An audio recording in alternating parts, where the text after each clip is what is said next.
We're back. What we doing?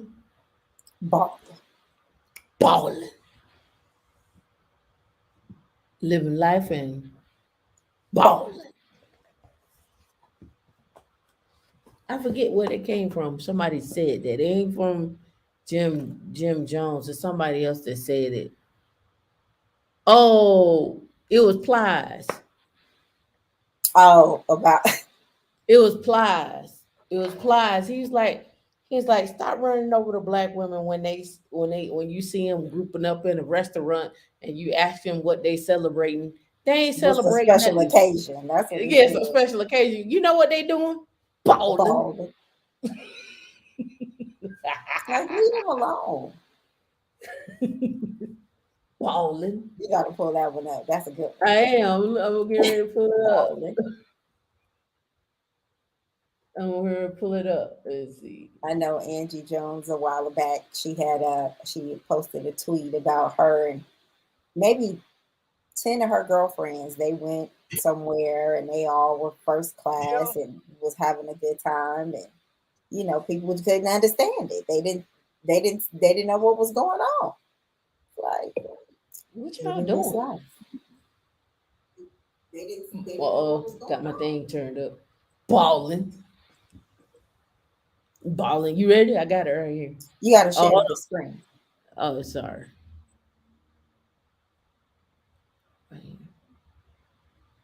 Right here, right here, right here, right here. It was last year. Turn it up.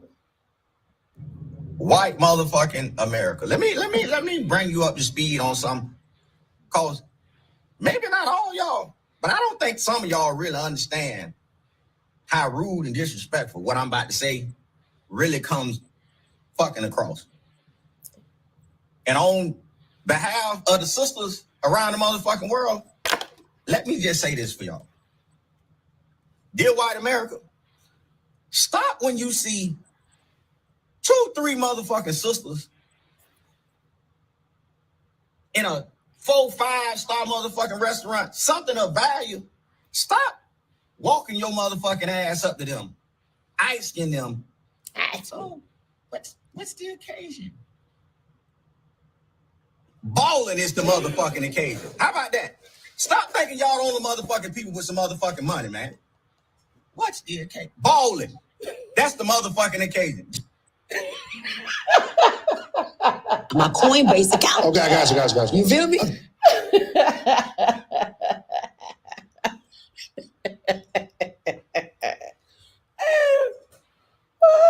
What's the occasion? Balling. Balling.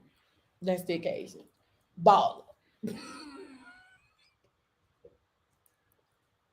That's the occasion. That's the occasion. D, why you say excuse the language? I didn't know it was gonna be all that vulgar. Oh We had God. families watching the show. Oh my goodness. Oh God. We do. I'm just telling the Motherfucking truth. balling. Motherfucking Huh? balling. Motherfucking balling. Glasses are terrible right now. Excuse the language. Oh my God. He claiming touched my pearls. Oh gosh, you're so dramatic. Jesus. I mean, the Again. video has already said it's not for kids, but I mean. Okay. But still, people have that they're supervising the situation over there. How are you doing today, Tamika? Balling. Balling. Balling? You got your Mm, stunners on? Your mm-hmm. hater blockers? And my watch. Oh, and your watch? And my watch. Whoa. And my watch. I don't have it on. I got it in my hand. Oh, that's much better. Share it with the world. My watch. Hold on, let me do it again. That's what they did in the video with Hold on, Puff and right here. Mace. They was like, My watch. "We gonna get And this they shine hot fit and, bitch and they shiny suit. wet." balling. And shout out to the new members. Shout out to Shane I and know. Go Go Journey. Journey Inc. and Shane. We didn't Appreciate even you see this the joining. last show. Welcome. Yeah, it didn't show up the last show. I went back and tried to go see it. Thank you. Can I play it one more time? No, Why? no, you can't play it one more time. Let me just play it one more Unless time. you find a sound clip where he just say balling. That's all we need. Oh God, I can't play the whole clip. Why do you Damn. ask me when you're going to do what you want to do anyway? I don't know. Why do you do Because that? I don't want you to look stunned. when I Why play it. do I have to look stunned? Why me? Because you always be acting like, oh my God, this is so much. And I can't believe they're doing this. I swear you're just Why too are much. they doing such a thing like this? Oh my God. It is oh my God, this is language is just too much. And people, oh my God, what are they gonna think? What would people think? Who says any of that? Who? That's you. That is that was the outro or somebody's song. What would people think? Damn, back to what I Dear said. white motherfucking America. Let me bring you up to speed on something. Cause maybe not all y'all, but I don't think some of y'all really understand how rude and disrespectful what I'm about to say really comes fucking across. And on behalf of the sisters around the motherfucking world, let me just say this for y'all. Dear white America, stop when you see 2-3 motherfucking sisters in a 4-5 star motherfucking restaurant, something of value. Stop walking your motherfucking ass up to them, asking them, so what's the occasion? Balling is the motherfucking occasion. How about that? Stop thinking y'all only motherfucking people with some motherfucking money, man. What's the occasion? Balling. That's the motherfucking occasion. It cracks me up every single time. Balling. And that was actually a good interview with Patti LaBelle and the Breakfast Club, where she cooked for him and she got to talking about stuff and everything. That was pretty good. It was actually a good interview. Okay, I got it out of my system. I may do one more And you for say the that to say it's okay to treat yourself.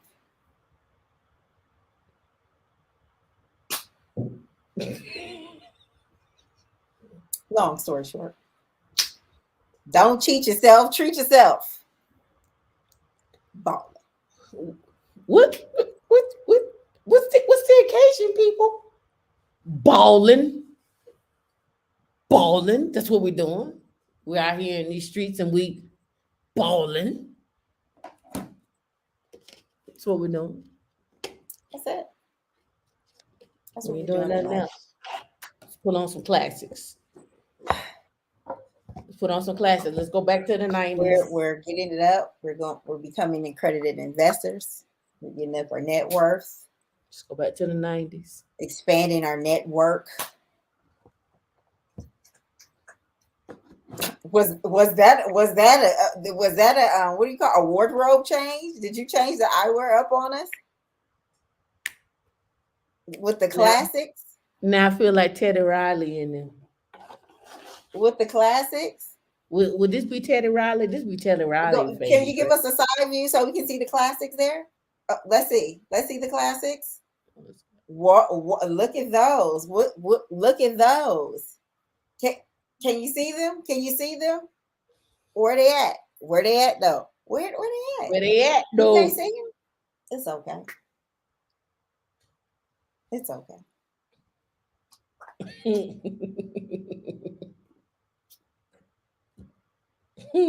He nailed it. Pre-COVID, those very words were spoken to my group. Yep. Every time you what's the occasion? What's the occasion? Nothing. Life. Life. You know, we don't get that. Like when we go We out, have we're like, we have gotten it though. What's the occasion? And I'd be like, life. I don't remember what's the occasion, but they Because always I, tell us we look 'cause I like we're already having so answered. much fun. Yeah, because I And already we answered. are. Life. Like Life. we are having a blast. Can't you see what you do to me? Our love was meant to be. You were made for me. Every time I see you. You guys look like you're having so much fun. Excuse your Oh, nosiness. yeah. Killing my vibe. It's me. I'm coming in like Diddy. Dum, dum, dum, dum, dum, dum, dum, dum. Like Coming in Genuine. like Diddy. Same old tea.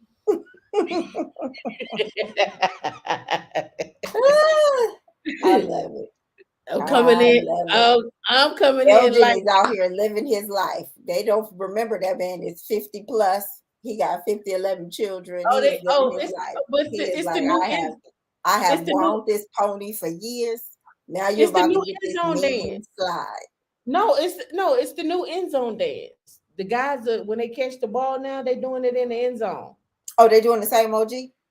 Yeah, they doing it in the end zone.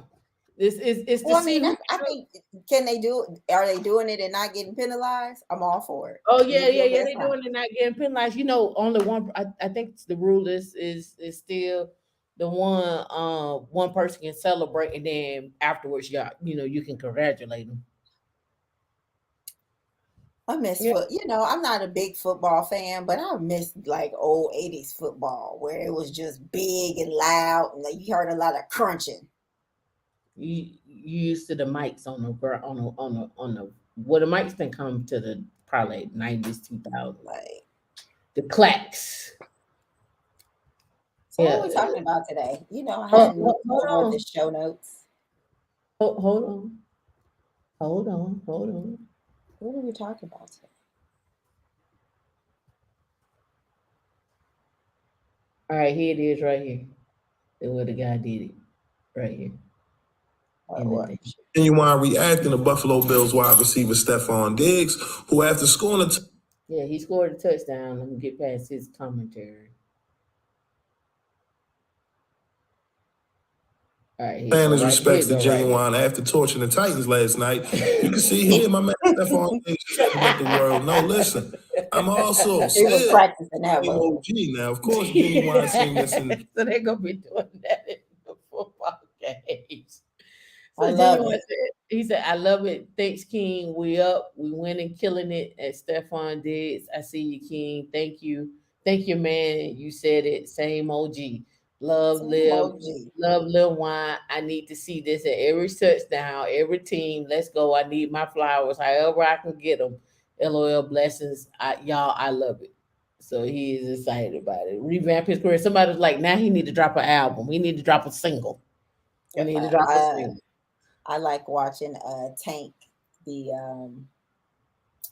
R&B Money podcast.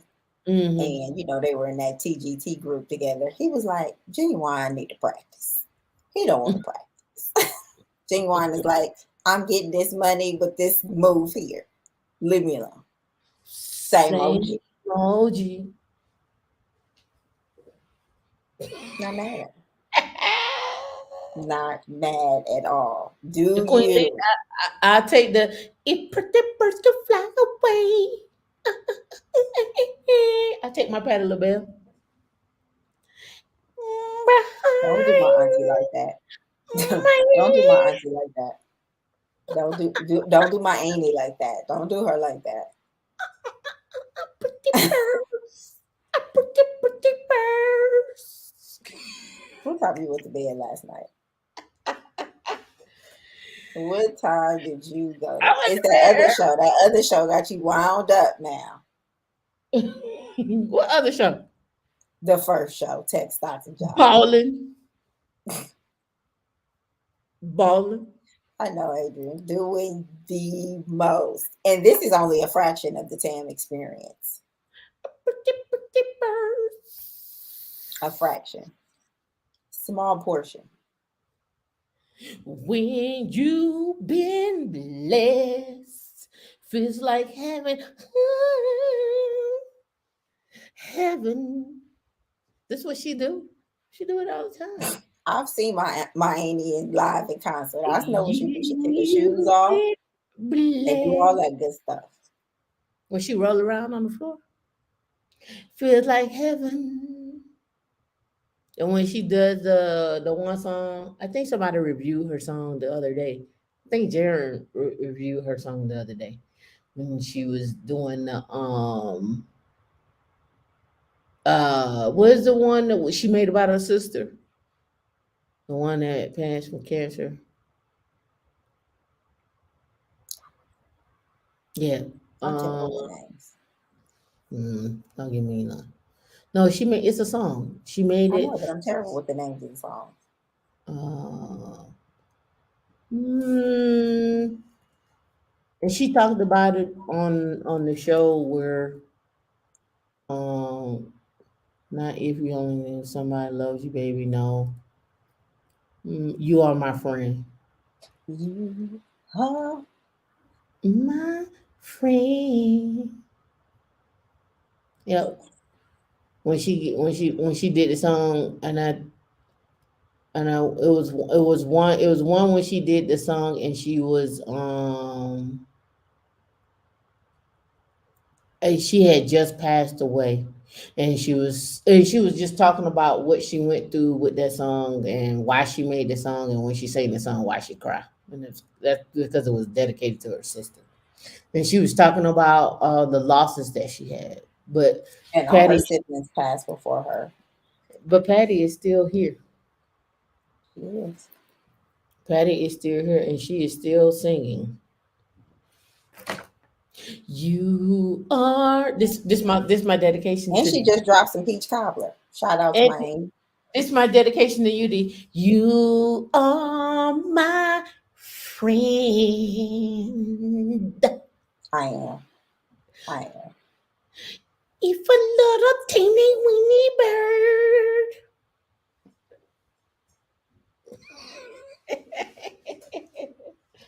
All right, what's going on, Alonzo? Adrian Nash, I am not doing the most. Free, what's going on? Glad you enjoyed the first show. Glad you enjoyed it.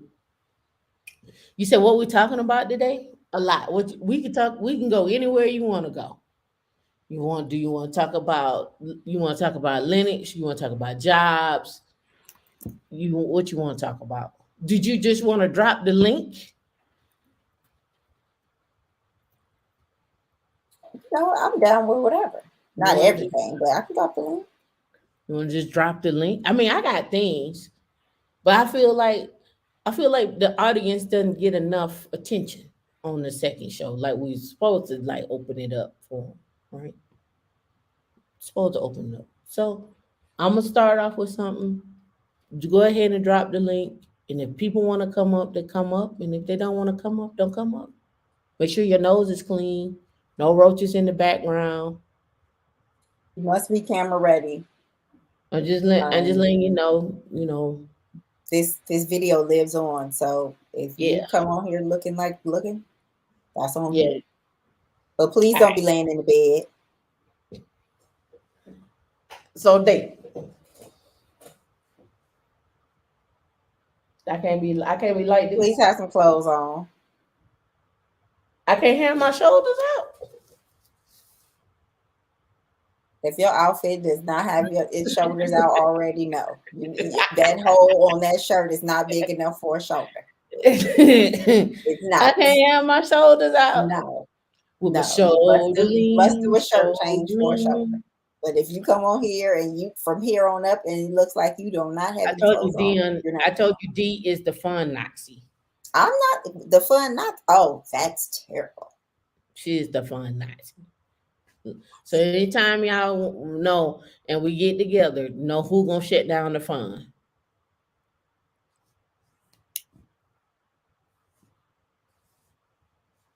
That's not it.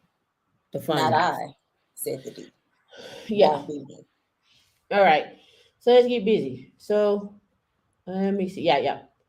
So the article is about despite the layoffs, tech workers still have the upper hand. Here's what they want. All right. Layoffs have been on the rise in tech world for several months, but so have the salaries for tech workers. Yes, D is the fun Not Nazi. me. You already She is. know, Natasha. Not me. Not the D. Natasha, I would still be doing the first show, but you know what happens? The fun Nazi comes. Wrap it up. You're over in time by 5 minutes. I don't. I don't know Get off. why no one wants me to do my Stop job. the No screen. one. No one wants me to do my job around here. Stop the screen. Stop. It is time to go. There's just, somebody has to have some boundaries around here. Just, go wild. Absolutely off the rails. Off the rails.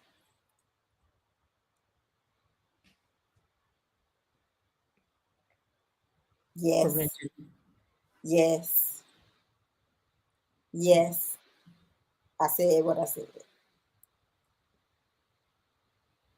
Yes. I said it. Off the rails around here. Can we get back to the show? Are you gonna be the fun police the whole show? Thank you. It says it's one of the many disconnects in an intense battle for talent that continues to vex employers, particularly those companies on the hunt for workers with tech skills. You got somebody in the background. Come on, Adrian, what you got? We see you. Hey now. What's Can up, you hear? y'all? How you Hello. doing? Doing the Hello. most. Doing the most? What you doing The- today? Well, I'm sitting outside the library Okay. at my alma mater. Okay. Oh, I don't know if you can tell what this is. This is Just say- Pasadena City College. I'm alumna. Awesome. Okay, nothing wrong with that. You Okay, balling. so I came out to get someplace quiet to work Okay. And listen to us. and listen to y'all. And I'm eating my Mediterranean salad with Greek dressing and salmon. And I have my avocado here. That And I'm sounds listening to y'all so- talk about sounds this so fun not California. thing. Pardon? It sounds so California. It's so California, and I'm wearing my What's wrong T-shirt with that? from grad What's school. wrong with being from so California? California. Oh, I need What's somebody wrong? from the South to come up. Oh, well, because I'll keep these blockers on for you, California. I had to get out the South. I had to. Tam, I'm gonna have to keep my. I was blockers. in Georgia too damn long. I ran too were damn you there- long. Were you there in the 90s? I was not. Oh, that's why. Different time. You came after. No, I was after- I was there 2017 to 2022. Oh yeah, I would have ran Oh into no, it. that's Mhm. no. When you that's came like the late 90s and you were there like the 99s and the 2000s, that would tether you to a whole different Atlanta. It's this- dirty. It is. It's dirty. It is. I'll give you I that. have renamed Atlanta the Stinky A. It ain't like it used to be. Stinky. It ain't What like y'all it. got up told somebody today? yesterday that like I like having brunch. I like eating my lunch on the curb. I don't want to get robbed at brunch. I don't want to get robbed on the curb eating grits. Like, I don't want to do it. And they're like, are you one of those that think bad about anything? No, I don't. I want to eat and be peaceful. I want to enjoy my people around me and have a nice day. I don't want people to roll up on me and be like, you want my pocketbook, my eggs, my stuff. Like, Your eggs, you can't girl. live life like that. Like, that's not. They jacking you at the Ellenwood Kroger. I was at the Ellenwood Kroger. Well, I wouldn't be in Ellenwood at the Ellenwood Kroger, but I get it. I know what I you was at mean. the Ellenwood Kroger. That was my spot where I get my snacks and stuff. No, Not Ellenwood Kroger. No. Okay, where should I have been, ladies? I mean, actually, I don't know. I was in Midtown and shoot, that Midtown park is different now. after dark. Okay. It's a beast. So, you're not too sure. Like, and as women, we have to be so much more on alert about our surroundings. It's true. And in that Maybe. conversation I was having, I said Atlanta used to be that neutral place that no matter where you were from, that you knew you can come to Atlanta for Black people, come and have that sense of Black excellence where you can go places and get dressed up and wear your nice things and just have a good time. And it was all the colleges, all the corporate people, you just come and have a good time. I said Atlanta was that space. It was like a neutral hood, like it was the neutral zone. And now it's not neutral. It's off the rails. Like, no. A lot of transplants, boy. After Katrina, Oh, was that the down spiral after Katrina? Ray Lewis and Katrina. Okay, I'm sorry, pardon. Ray Lewis? Ray Lewis was number one. So yeah, so back in the 90s, there was a big, it was 2000. Yeah, it was 90s. It was 90s because Ray Lewis got into an altercation with a guy, end up dead in Buckhead. Buckhead, used to go out to, you could be in Buckhead to 4, 5, 6, 7 o'clock in the morning. Then they changed the law. And they changed it, and you couldn't be. They changed it, and you couldn't be after Buckhead after 12. Then they pushed it to 2. Okay, this is my assessment. Jonesboro is the Compton, as Buckhead is the Beverly Hills. So now you can't be out in Buckhead. It used Round to the be clock? No more. Not like No, that. not- Like I not have like- friends that say if it's in Buckhead, we're not going. Really? Yeah. And I mean, Buckhead used to be the spot. It used to be like Miami South Beach or like any place that you can go and it was open containers. Like you can just go down there and have a good time. It was just a walkable club zone. You didn't have to really go in anywhere. You can sit outside, get you some drinks, be out and just people watch. It was one of those areas. And then they and were looking for a reason to kind of cut that down. And it was open till like 4 a.m. Like, and they were looking for a reason to kind of cut that off. And, that Ray Lewis triggered that cutoff, like that reason to cut it out.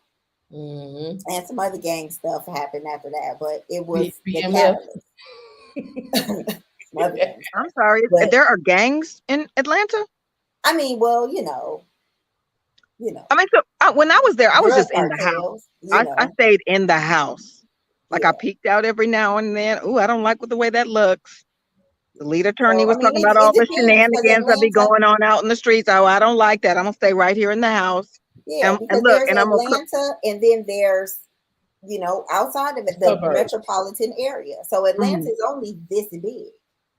Everybody else kind of stays on the outskirts in the metropolitan area. So, Your it Brookhavens, just your depends. And Vinings. it's grown so much because people have moved out to the suburbs. Now there's things going on in the suburbs, and you don't necessarily need to go to the city because the traffic is so bad. Yeah, so Brookhaven, Vinings, anything up in Marietta, Cobb County, even going as far as Ackworth, Cartersville, up by the Big Chicken, back down to Cumberland. Wait, the Big Chicken was in Cobb County, right?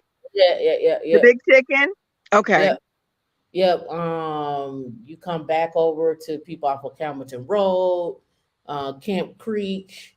You go down by the airport, you come back on around, you got people in Decatur, even Cabbagetown and things like that. Like, growing up, like I say, growing up in Atlanta, my grandmother used to say all the time, don't go to Stone Mountain because that's where they hang Black people off the mountain at, right? You didn't go to Stone Mountain because they were still hanging. In fact, the Ku Klux Klan had their rallies in Atlanta at Stone Mountain. And then over the years now, Stone Mountain went from being predominantly white to predominantly Black to predominantly Caribbean. Most of the Caribbeans big Caribbean live in Stone Mountain area. Yeah, and Africans. That was a big transition going down Memorial Drive. You used to go down Memorial Drive, and I used to work at that Wendy's right there past. I remember when they built the jail, right there in Decatur, but in DeKalb County. But it used to be you hit up. It used to be Wendy's, and then next door used to be Chuck E. Cheese, and then you keep going. There wasn't no hotel that didn't exist. And you keep going, and you would run into Applebee's, you would run into Piccadilly's, you would run into. They used to have a lot of fine dining on Memorial Drive. Used to have a lot of popular black-owned restaurants on Memorial Drive. You could go get and Dion remember this, Yassine's Fish Supreme, where it was where the yeah, it was fish, but they had their own special batter, they had their own sauce, they had their own thing. Oh, I missed You all of that. Yeah, you would have to order ahead of time, because if not, you were gonna stand in a line. You can also go to again, before a lot of things, like a lot of things in DeKalb County were black owned, and it used to be one of the richest black owned counties, right? It used to be one of the counties that had the richest black wealth, and over years that has changed. But what's really interesting for me about growing up in Atlanta, and people, claim that as you being bougie, but it's not. It was just I just saw people getting up every day, going to work, buying houses, buying cars, buying multiple properties, getting an education, and doing these things, right? That's just what I saw. So naturally, when coming from that, when I would go to other cities, I would look for the same thing, and I'd just be like, well, why y'all not doing that?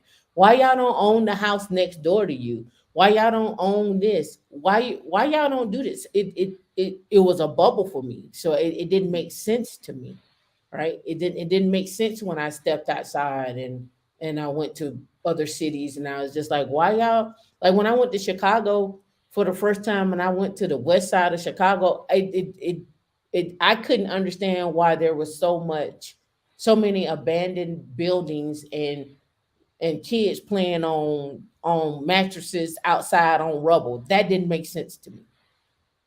I I didn't didn't grow Did you up I, come like to that. ever have an understanding of why and how that happens economically? I mean, but again, you're talking about somebody who was, I guess you could say, I was sheltered and lived in a bubble. Why didn't I never Mhm. saw those things? And if Right. those things did happen, I wasn't privy to that life. Mm. I mean, I did go to to what I guess you consider the projects, because that's where I guess people lived. I don't know if you want to consider that a project or whatnot, but because projects in Atlanta versus projects in New York is totally two different things. When blocks and blocks and blocks and blocks and a big tower, you compare a project in Atlanta to Chicago and New York, you're talking two different things. All right. Mm. So I wasn't that was never my vision of life. My vision of Mhm. life has always been, let's get up, let's go get what we need to do to make what we need to make. Oh, okay, so they say I need this amount of money to go buy these things or get this, that, and the other. Oh, I need to be here. And then along the way, my introduction to other, as we were talking earlier on the last show, different planes of what actually wealth is, right? What does wealth look like when you're sitting in a room? And I talked about this before. When you're sitting in a room, and this guy manages a $1 billion fund, or multiple billions of a fund, and you're sitting up here thinking like, I'm just trying to raise 50 million. He's already raised $1 billion. What questions do you ask that person? What language are they speaking in? Because there are terms and things that I may not know, and I need Mm. to know those things, because that's something that he has learned along the way, and I think I need to know that, right?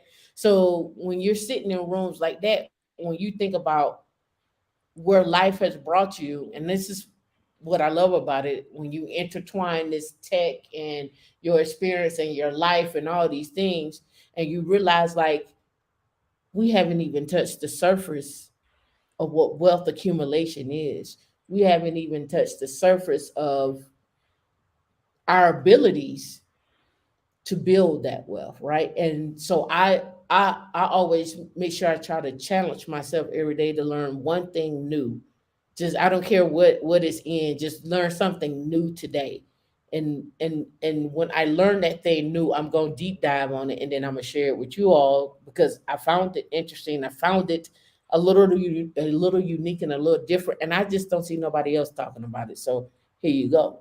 But that, I mean, that's my vision of what Atlanta meant to me and what I've taken with me throughout my journey and throughout my life. Like I did the things like I said, my aunt owned multiple properties. My one thing she always said was make sure you own something in life. Make sure you own some land, something in life. Make sure you start learning how to. And she's the one that taught me how to start a business. What does a business look like? I mean, truth be told, when we started the lingerie business, she was just trying to sell lingerie. She was just trying to sell lingerie to older Pardon? women. Yep, Lingerie. yep, started selling lingerie. Word. Yep. And you know who ended up buying the lingerie? Strippers. But of course. Strippers ended up buying the lingerie, and they would come in, and then they would come in, and then we would have to have mirrors, and then they would ask us to style them. Like, what is the latest and greatest coming in? What shoes are the latest and greatest? What music is the latest and greatest? What goes with what? How should I wear my hair? It was like being in a fashion show. And it was like, well, Y'all can you was get styling the strippers? styling strippers? Okay. There's money to be made in that. Yes, it is. And so they would come in and they were like, oh yeah, I want to give a gift to I want to have a party and I want y'all to come bring y'all pieces to the parties and stuff like that. So we were like, okay. And my aunt was like, I don't know how comfortable I am with this. And then when they write the check, she was like, well, we can get Wait. here's what- Was your aunt a church lady? nah, Jehovah's Witness. Oh, she wasn't comfortable with it till she saw the check. For real. For real. Yeah. Okay, for real. Yeah. And I'm just telling the truth. And she's like, I don't know how. She said they come in and get their stuff, and they're going about their way. And we used to tell her, I was like, why are you worried about what they doing? You went and bought it. They are a customer. You're providing That's all. That's it. That's it. And so as time went on, we would go down to is it the Atlanta Mart Apparel? Is that how you say it, Dion? The Atlanta Apparel Mart, yes. The Apparel Mart. And we would go down there and we would pick out pieces, and then we would find people like my other aunt makes drapes and chairs and pillows and comforters and things like that. Oh wow. And so, right. And so she would get pieces and make unique pieces and stuff like that. And so it was just like, hey, this is what they wanted. Yeah. Yep. So it's one of the things where you're like, man, this is just another business model. This is just what they were doing back then.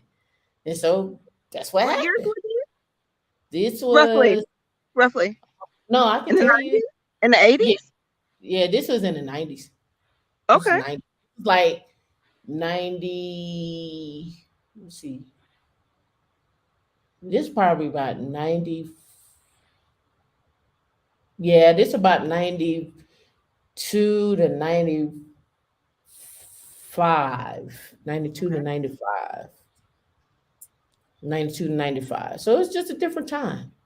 Look at Dan. What's wrong with your face, Dan? Your face is like, we're talking about stylish strippers now. Okay, so look, Tam, look, D. For real, need some consultations. Okay. So I'm gonna hit y'all up for Well, real, for real. you could drop the link in the back chat where you can go sign up for the consultation. You know, let us know. I don't know, D, you didn't put out times yet, have you? We don't have any time right now. So No. when So when I'll I get check, in wherever I can fit in, however that works. we have to check the calendar for times because I'm going to a conference, Tam's going to a conference, and she's going to go visit her mom. Her mom retired. So shout out to Tam's mom yeah, for my mom retired. retiring finally. And She didn't want to. She didn't want to. I hope She was with a government agency, right, Tam? I hope she can find something for her second phase. She's still very active, wants to work and things of that nature. She don't want to talk to nobody though. So she don't want to talk to the public. But this is what cracks me up too. Like when I hear about these stats and people what they talk about. Because she worked for the Social Security office for 31 years. 31. Okay. And I asked her, me and Dion, we was on the phone. I asked her, I said, what do you normally see coming into the office asking for assistance? And who's asking for what, you know? And she was like, it's 50-50. She said it's 50-50. It's male and female that come in and ask for assistance. And I say, when they ask for assistance, are we talking about people that have paid in? She's like, some people have paid in and some people haven't. And she's the one that told me about, which I didn't know, that if you are a woman running from domestic violence and so forth and so on, you don't have to give your own personal address to them. You can give the actual Social Security office to come pick up your check so that the person can't find you, right? Right. And I didn't even know that, right? So then you got I do know about non-citizens, as they call them, foreigners that come over, and because they came over, they actually can get help for the next 7 years. They can get a check for the next 7 years to help them live, right? And so, and what I didn't realize about Social Security is an actual fund that you pay into. It is not something that, you know, just come out your check and just be sitting there waiting for you. It's an actual fund. And I think that fund plays in the market as well too, right? So whatever effects the market has, it also has effects on the fund. So they're going to have to figure out, all these people that have paid their money into this fund, where they're going to get this money from for these people that's coming to retirement, that you've been taking their money out. Right. Because my money the money that right now that you're paying in Social Security doesn't go to you right now. That goes to the next generation.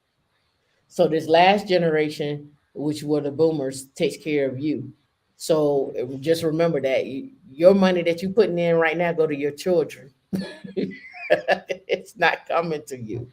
Because for the next But there were so many baby boomers though. So it would seem like there might be a kind of a quasi surplus, maybe, no? No, not if we still bring in foreigners over that need assistance and refugees that need assistance. Right. Okay. Right. So there's still money being taken out from that. Right. Okay. And then you got to think about, well, how much money are we actually giving to other countries and where they're pulling budgets from, right? Where they're pulling lots of money from. Right. So there's still that. So, you know, the idea of having money later on in life, as you pay into this fund, this Social Security fund, and that's why I bring up what is a fund. That's why I bring that up on the show, so you can understand how people look at funds. Like, let me pull it up. Let me pull up the Social Security fund. I had pulled it up a while ago, and what the investments are and who manages it, right? Right. Because it's a trust fund, right? The trust fund data right here. You're giving me a refresher, Tam, from grad school. Well, here we go right here. How are trust funds invested? By law, the income to the trust funds must be invested on a daily basis. It says, let me back up off of that a little bit more. On a daily basis in securities guaranteed as both principal and interest by the federal government. All securities held by the trust funds are special uses of the United States Treasury. So if I'm a manager of a fund and I manage this fund, I can also allot this fund to people who are non-foreigners. I'm managing a fund written, and so there has to be some type of laws and stuff set up for that fund. But either way it go, the manager of that fund, at the discretion and at the laws or whatever, how it's written up, can choose where that money goes. And you and this is what's crazy. You involuntarily invest into this fund. And the key, but key to what you're saying is it's at the discretion, Yep. right, of the Right. manager. Right. So in the past, the trust fund have held marketable treasury securities, which are available to the general public. Unlike marketable securities, special uses can be redeemed at any time at face value. Marketable securities are subject to forces of the open market and may suffer loss or enjoy gain if sold before maturity. Investment in special issues gives the trust funds the same flexibility as holding cash. That's what Social Security is. In case you all didn't know.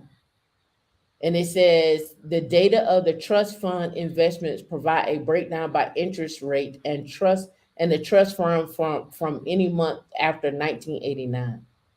Right? And they're going, what is the interest rate on the trust fund? What happened to the taxes that go into the trust fund?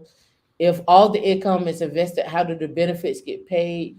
What are the amount of securities bought and sold in recent years? Why do some people describe special issues or special issue securities held by the trust fund as a worthless IOU? Right? Can Social Security trust fund remain solvent without making changes to the program? Right? And so you look at, if you ever really looked at over here, because I went and looked at this, right?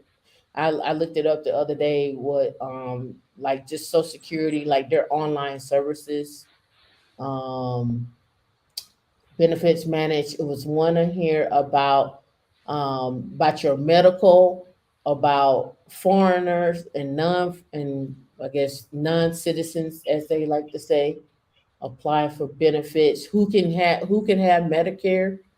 um i I implore you all to go look and see where your money is going.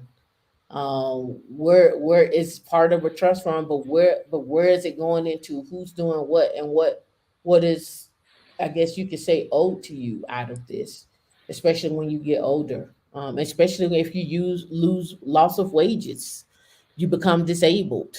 What does that look like, right? So just putting that in place in your mindset, right?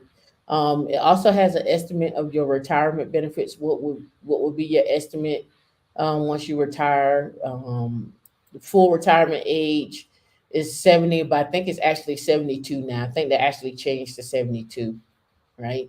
So just keep those in mind as you all are building your wealth and taking on these jobs, and you're putting money into a trust fund. So understand how a fund works and how this particular fund works, if that makes sense.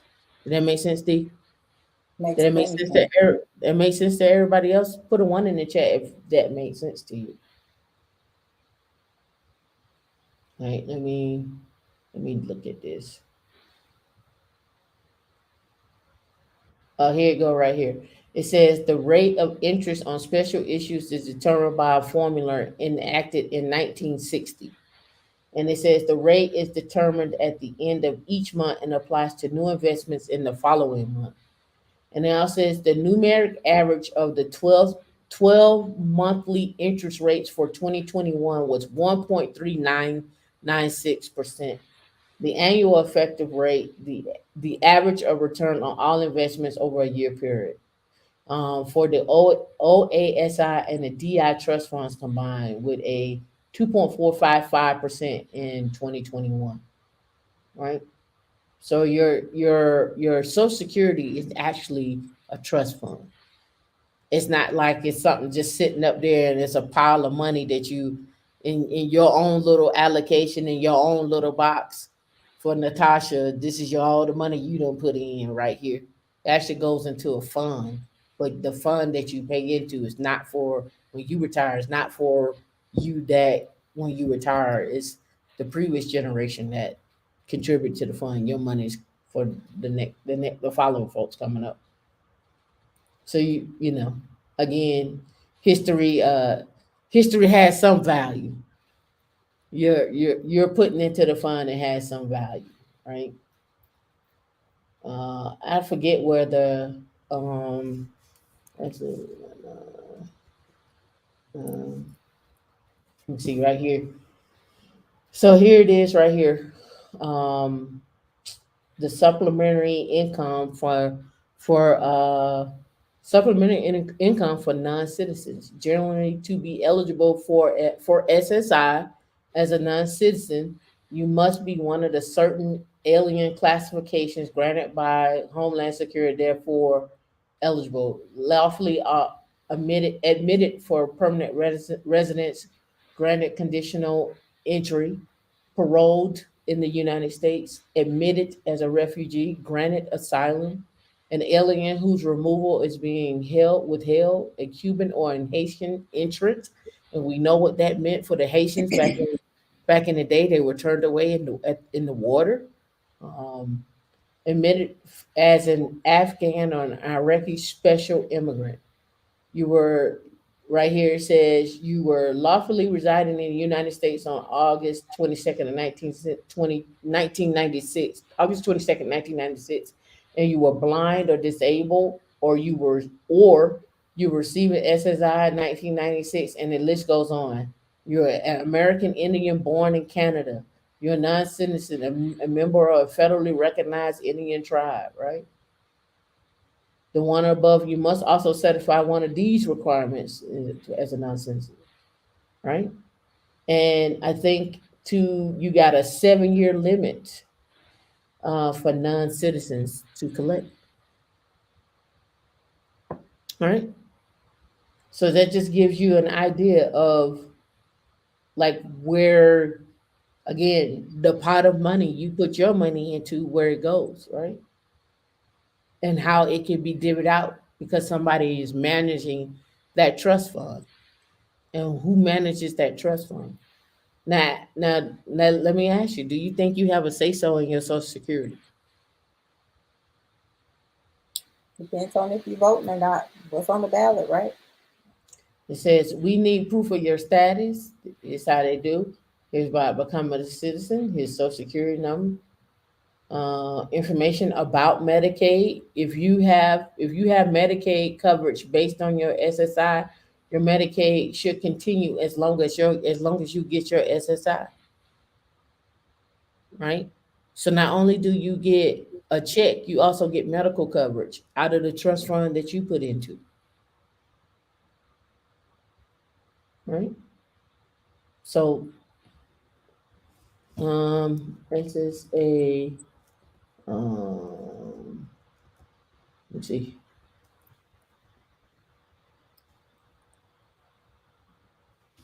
Your voting rights.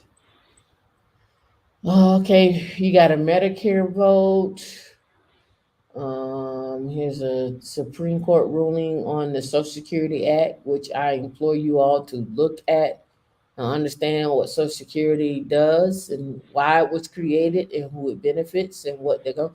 Because if I got a fund, right, and it's playing and leveraging other things, I want to know what's going on with it. So you get a bill, or not a bill, you get a statement. You used to get a statement that used to be sent to you. They don't send it out anymore. You go download it now. You get a statement on what you paid into for your Social Security. So I would implore you to go sign up into Social Security and look at that statement. Look at the estimate, what it says it's supposed to be predicted to you when you get ready to retire. We do need to understand the regulations, right? Um, After several days of debates, the bill was passed in the House in 1935. My grandmother was born in 1911. There was no Social Security for her to pay into at that time. Right? By a vote of 372 yeas, 33 nays, This is when what was the vote on Social Security? So the Social Security Act of 1935, right?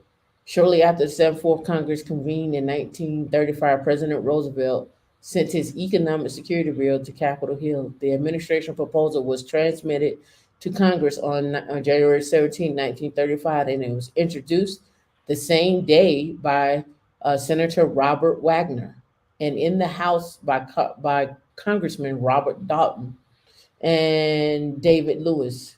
The bill was referred to the Senate Finance Committee. Did you know you had a Senate Finance Committee? And the House Ways and Means Committee. Did you know about these committees? Yep, it's an easy process, right? It was renamed the Social Security Act. It used to be during a Ways and Means meeting in March 1st, 1935. Congressman Frank Buck made a motion to change the bill name to Social Security Act of 1935, and the motion was carried by voice vote of the committee. That's how it came to be, right? But why did it come to be, right? Why did it come to be? Why was Social Security formed? What was the need? What was the need there, right? What was the need there? See, Section 218 is a voluntary agreement between the state and the Social Security to provide Social Security and Medicare and hospital insurance, HI, or Medicare HI, only coverage for the state and local government employees. These agreements are called Section 218. How are employees covered under Section 218? Section 218 agreements cover positions, not individual. If a position is covered for Social Security and Medicare under Section 218, then any employee filling that position is subject to Social Security and Medicare, right? Public employees are brought under Section 218 in groups known as coverage groups. There are two basic coverage groups: absolute coverage groups and retirement system coverage groups. And the absolute coverage group is composed of employees whose positions are not covered under a public retirement system. A retirement system coverage group is composed of employees whose positions are covered under a public retirement system, right? Section 218. Know what your process is, know what you're paying into your Social Security, know why, know what your benefits are, how things can help you in case of lost wages, not just short-term disability, and so forth. Know what you can get out of Social Security, food stamps, so forth. In case of loss of wages and all those things, you pay into it. You pay into it. So you do have some legal connection there. What's going on, Yeah, Q4? like it's too much out there. Like nobody should be going hungry. Nobody should be homeless. Like at the end of the day, there's options out there, and they were created. These resources. Sometimes people's pride doesn't allow them to take these resources for granted. But if you want, somebody else will, and it's for some people it's a leg up. Like the Section 8 program is not it's a leg up. It's for you to get what you need, and you know how Yeah, we feel about resources. Like yeah, and it's they're not for out there. you to be on it forever. Like I want to put that out there, right? No, I and want they have a home buying program as well to help you get into a home under the Section 8 program. So there's so many resources, but certain things get have stigmas attached to them based on people that have abused these programs in the past. like the welfare queen that they labeled her as. I mean, it's so many things. When I was younger, our flat burned down where me and my mom's family stayed, and it was me, my mom, my grandmother, my aunt, my cousins, my uncles. We all stayed there, and when our place burned down, they placed us temporarily in public housing for a while, until that settled. But and that was through, what is that, the Red Cross and all that other type of stuff. So Yeah, the we Red can go Cross to a usually comes to hotel. help. Yeah, the Red Cross usually comes in when your house burns down, the Red Cross comes in and helps out with that. My aunt house burnt down, and the Yeah, Red Cross came in and helped with that. yeah, They went into an apartment, and then you got to wait for your Social Security, not your Social Security, but then you got to wait for your insurance to kick in, and then your insurance covers that piece. yeah. We were placed in a hotel, and then we were placed like in public housing for a while. And like you said, public housing is different no matter where you stay. But you know, being from California, there are so many programs.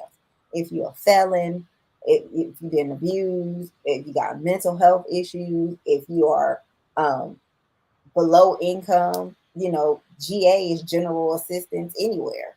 You know, these are programs. Whether you want to go to college, if you black, blue, red, purple, like there is a program for everyone. But people need to, you know, put your pride aside to find out what, not what is due to you, but what is available to you to take yourself to the next level. When you come here to Women in Linux, that's what we do. We give you resources to help you take yourself to the next level. Whether you use those resources or not, that's up to you, because if you don't use them, somebody else will. Mm. Period. Like, we use the resources as well. If we send out scholarships, we apply to those scholarships. We're not exempt. We are women in Linux. We are men in Linux. Like, we are out here using these resources. These resources are available for us. We have this community. People come all the time. But if you don't use the resources, we lose them.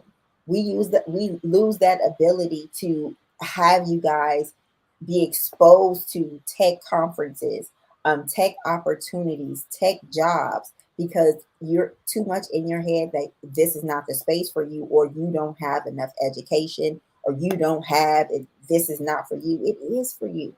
Show Well, up, do the what if work. here's the question is, how do you get? You know, if you don't have, how do you get?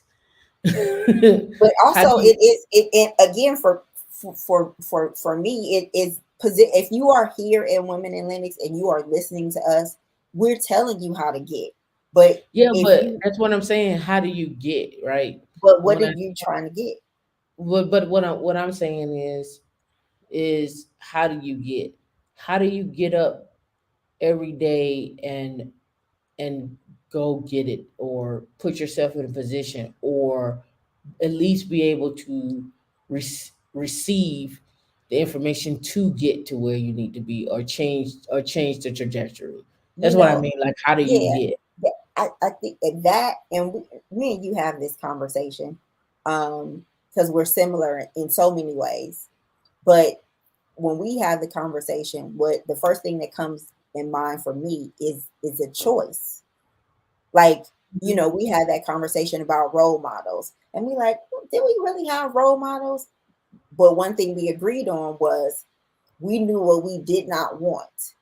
And based on what we did not want, we went and found things that we want and positioned ourselves.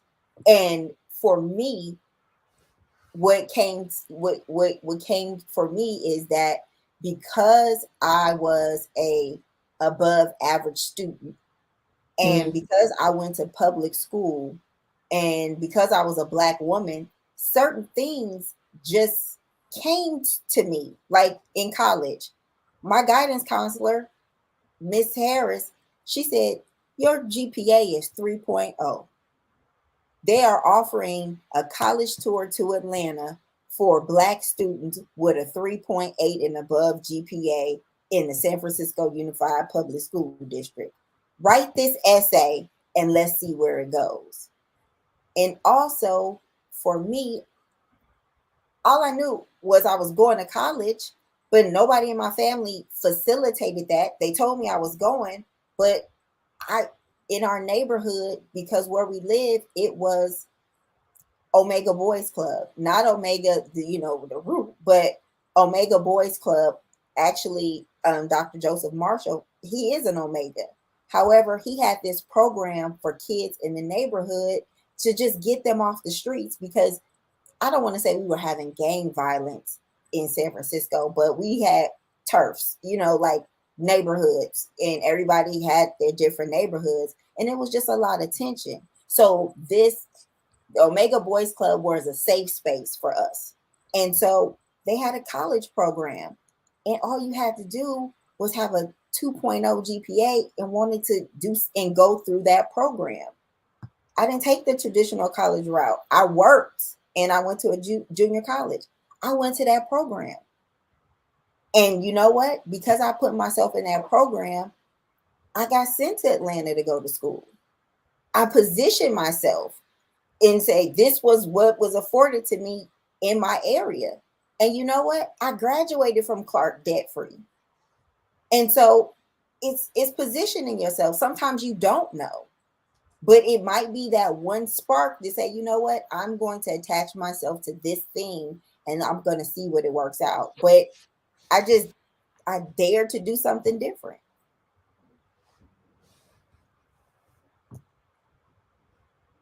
From the corner to the true story. That's what Tam said.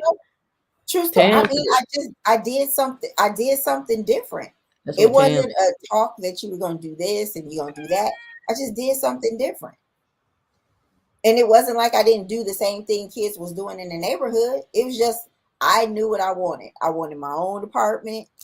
I didn't want to do certain things. So I was just like, what do I have to do to get my own apartment? I got to work. You was too grown. You ask questions. You ask questions as well. You was too grown. But I asked questions. I went to the financial aid place. You shouldn't have your own apartment at 12. At 12, you should not have your own 17 apartment.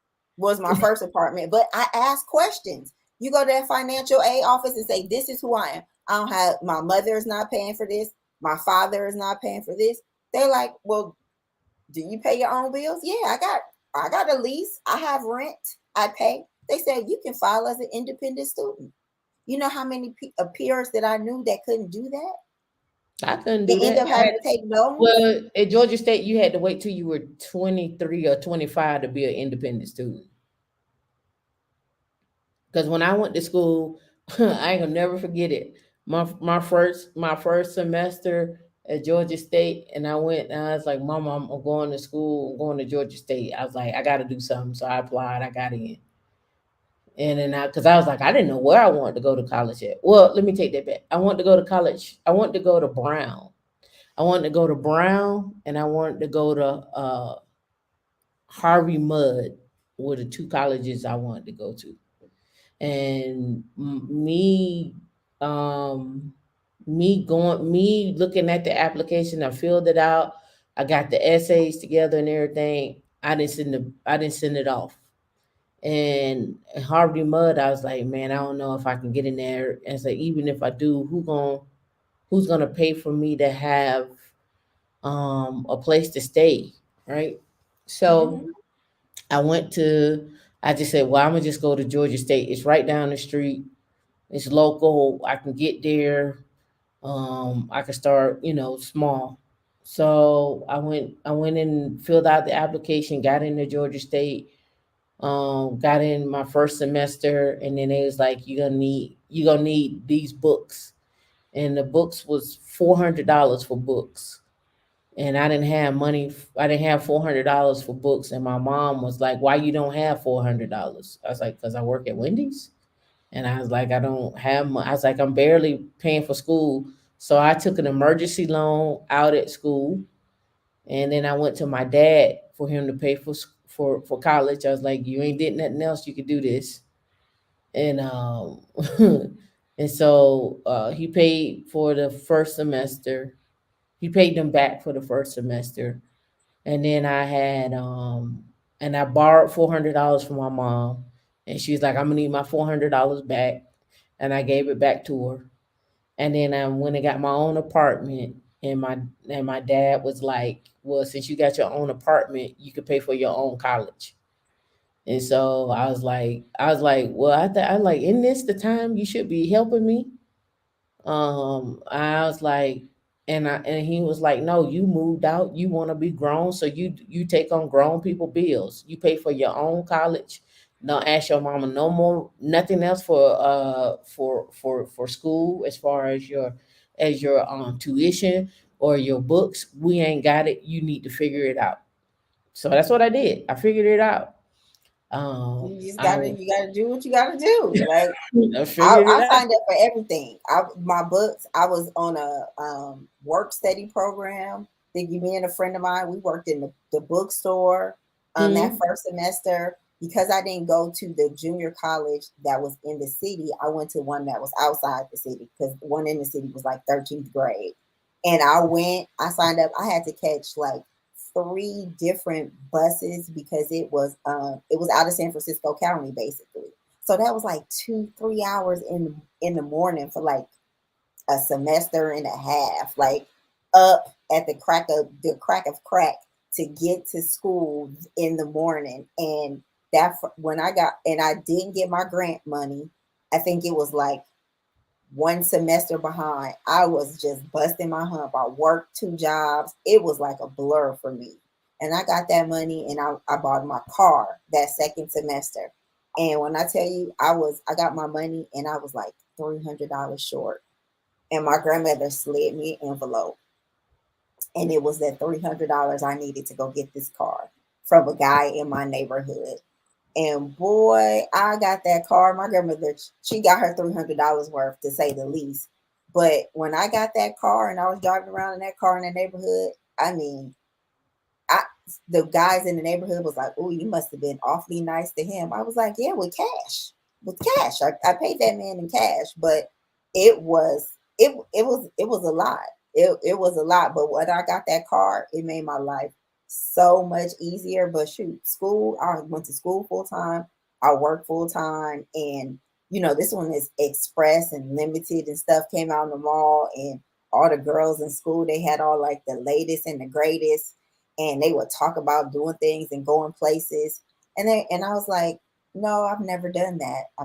I've never been there. And they're like, you didn't go to this club or that club? And I'm just like, no. They're like, why? And I was like, because I'm too young. I can't get in. I'm 19.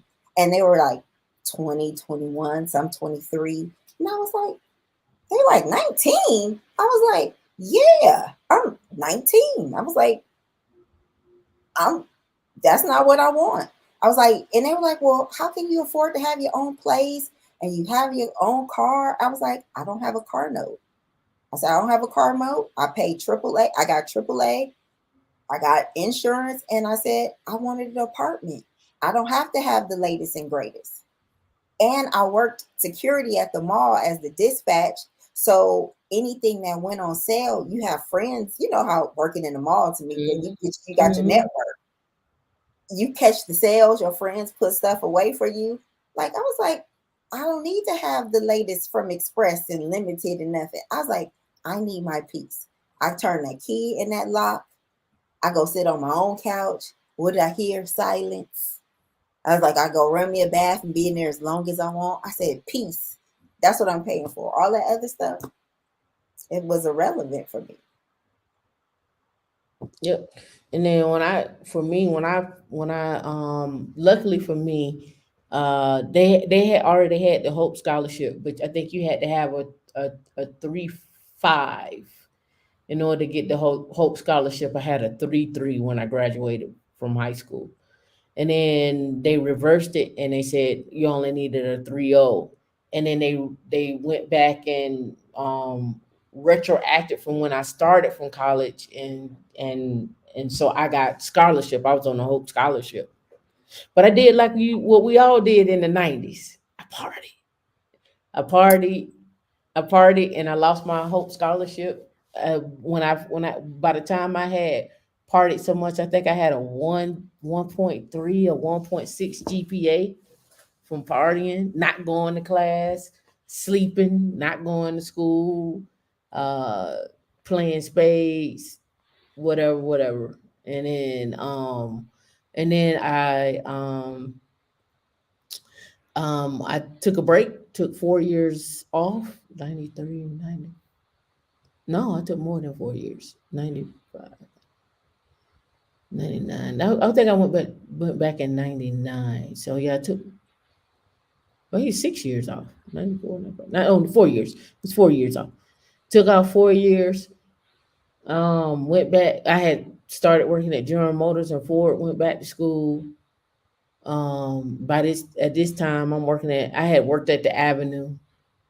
I had worked at Marshall's, getting my paycheck, showing up to work, catching the bus from Decatur to Cobb County to And up, that is a hump. yep, That from is a hump Decatur. because it's not like you can take the train straight there. You know what I'm Nope. saying? Like those are different counties, so those are different bus systems. Yep. So I took the train from Decatur all the way to the Art Center train station, caught the CCT, and rode the CCT to way up on I forget the name of the main highway. It's not Windy Hill. I forget that main street, that main drag right there. But anyway, it's that Marshalls are still up there in that plaza. And I worked at that Marshalls. It's up there by Juicy Crab. It's right around the corner, same area right there, same plaza there. And I worked there, and then yeah, I did have fun. Brown Eyes had a blast. I do not regret my '90s era at all. But I didn't know about tech stocks. I didn't know about then again with again that's why I said there's a big disconnect. One stocks were around, but you didn't I didn't play stocks. I didn't know anything about it. My dad told me about it. He's like, you need to play it if you want to make you some money. That's what you need to do. Go invest in a stock. I'm like, what stock? He's like, read up on it, then come back to me. I'm like, okay. So um and then after that, I got married. I got married, and then even when I was married, I paid for college. So by the time I had graduated from school and married, I had $60,000 in student loans. And I was married, so it wasn't like he was paying for college. I was paying for my own college. We paid for certain things like books and whatever, but we had no money. And then when I started making my way through tech and start making my money through in tech, that's how I paid that loan off. I called Dion that day. I was like, I got the money. I don't want to send it to him. She's like, nope, you gotta send it to him. I was like, do I have how about I just send 30,000? And she was like, no, you got the whole thing paid off. I'm like, do I really need to give him that money? I waited and waited and waited and waited. Took me about 3 days, and I was like, You did. You pondered. You was like, oh, you didn't I want to just do it. don't But want to once give him you that did it, sixty it was thousand like dollars. such a weight off, though. Yep, and I paid it off. Oh, Right. so proud of So you. so the journey I'm talking about in tech has afforded me the ability to pay off my student loans, not borrowing no money from nobody. Nobody paid for my college. Nobody, I had people that helped maybe my husband helped me out, or ex-husband, I should say, helped me out when we were married with my classwork and making sure that things was taken care of to the best of his ability. But I mean, I didn't, well, it wasn't no silver spoon in my mouth. I didn't, nobody helped me buy my first car. Went out and figured out what finance rates were. How do you shop for a car? How do you look and shop for a home? How do you look, what are you looking for? Like, so everything I'm telling you all, I'm trying to cut down the time that it takes for you to get to where I'm at. So you Like, don't been have there, so done that, got the yeah, t-shirt in the I'm mud. trying to cut Like, down the time. like Yep. what's going what we talk about, what we we preach is what we lived. You know Yep. what we lived. You couldn't tell me after Clark I wasn't going to the University of Pennsylvania. Like that was my plan. Like everything that was on my list up to then, I was like graduating and looking at that offer, that first couple of offer letters about in social work changed the trajectory of my life. And Mhm. to be at that juncture, now and having a nonprofit, I wouldn't have fathomed it, especially in tech. I wouldn't have fathomed it. But meeting Tamika and getting another perspective about who I was and how I use technology in my life was eye opening.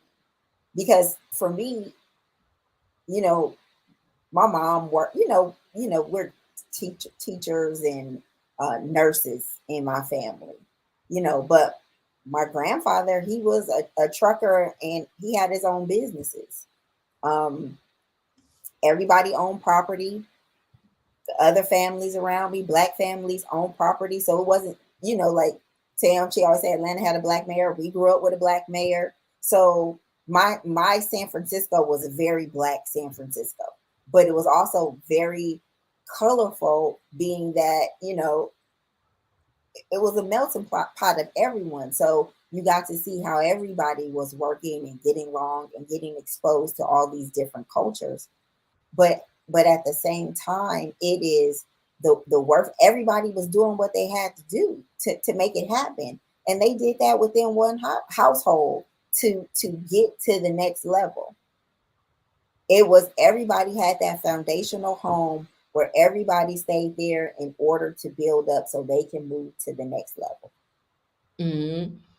This is what Women in Lenox is. It's that foundational home for you to build up to go to the next level. Whether you are new in tech, don't know anything, and you probably know more than you think you know, whether you're already in tech and you want to level up, or you already advanced and we want to take you to that next level as well. We want to get you to that status where you're a hand up to someone else, or to come on and share your story, confirm what's going on out there.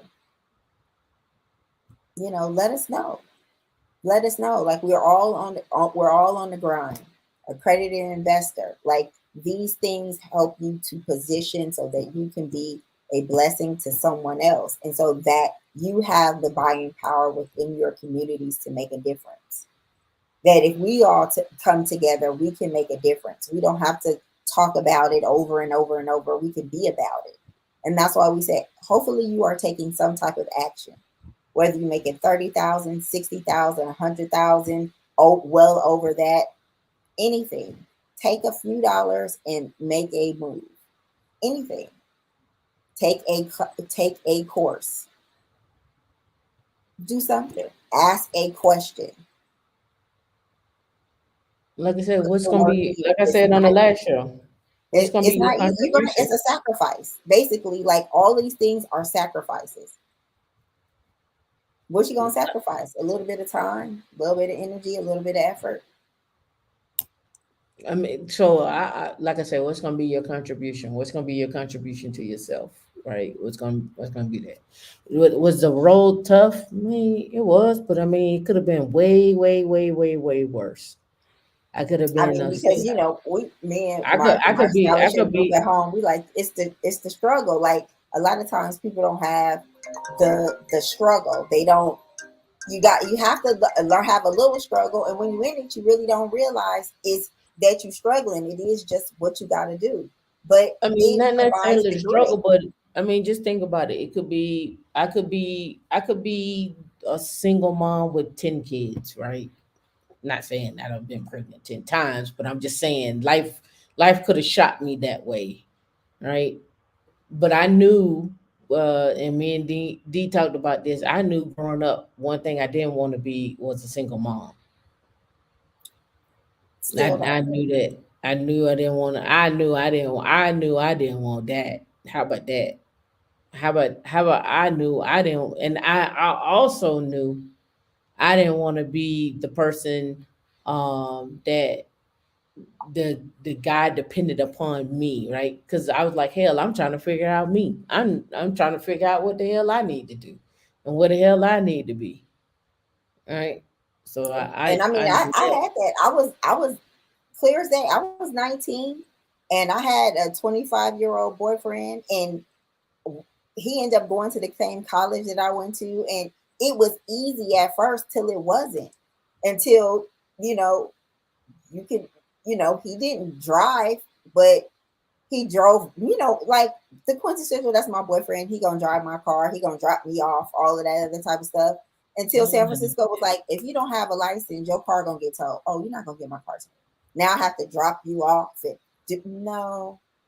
But when my car broke down, he had something to give. But it was too much, because just that instant, one bad decision can alter the change of your life, the course of your life. I was like, I don't want to be, I don't want to be stuck here.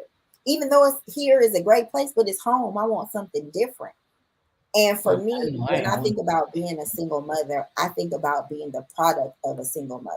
Like what I wanted to do as a kid and the guilt that I felt when I wanted to ask because I knew at that age is that who was going to do it?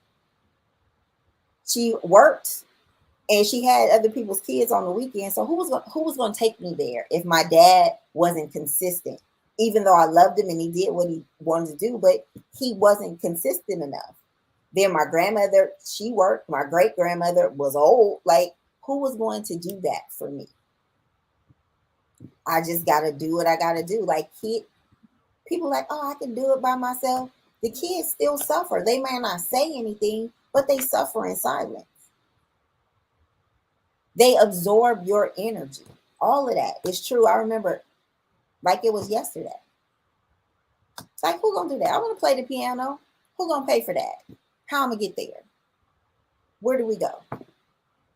Who do that? No, I was in the marching band and I wanted to practice my trumpet and I had a trumpet and my mom was like, you can't play that in this house because you're gonna wake up the neighbors and they're gonna have a disturbance. And I was like, well, where am I supposed to practice it at? Right. So when she would leave, like to go to the store, and she would leave me at home, I'll run downstairs. I go grab my trumpet, and I would practice a song real quick or something like that. I know she's gonna be gone at least 15, 30 minutes. So I practice my little song like 15, 30 minutes or something like that when she would leave.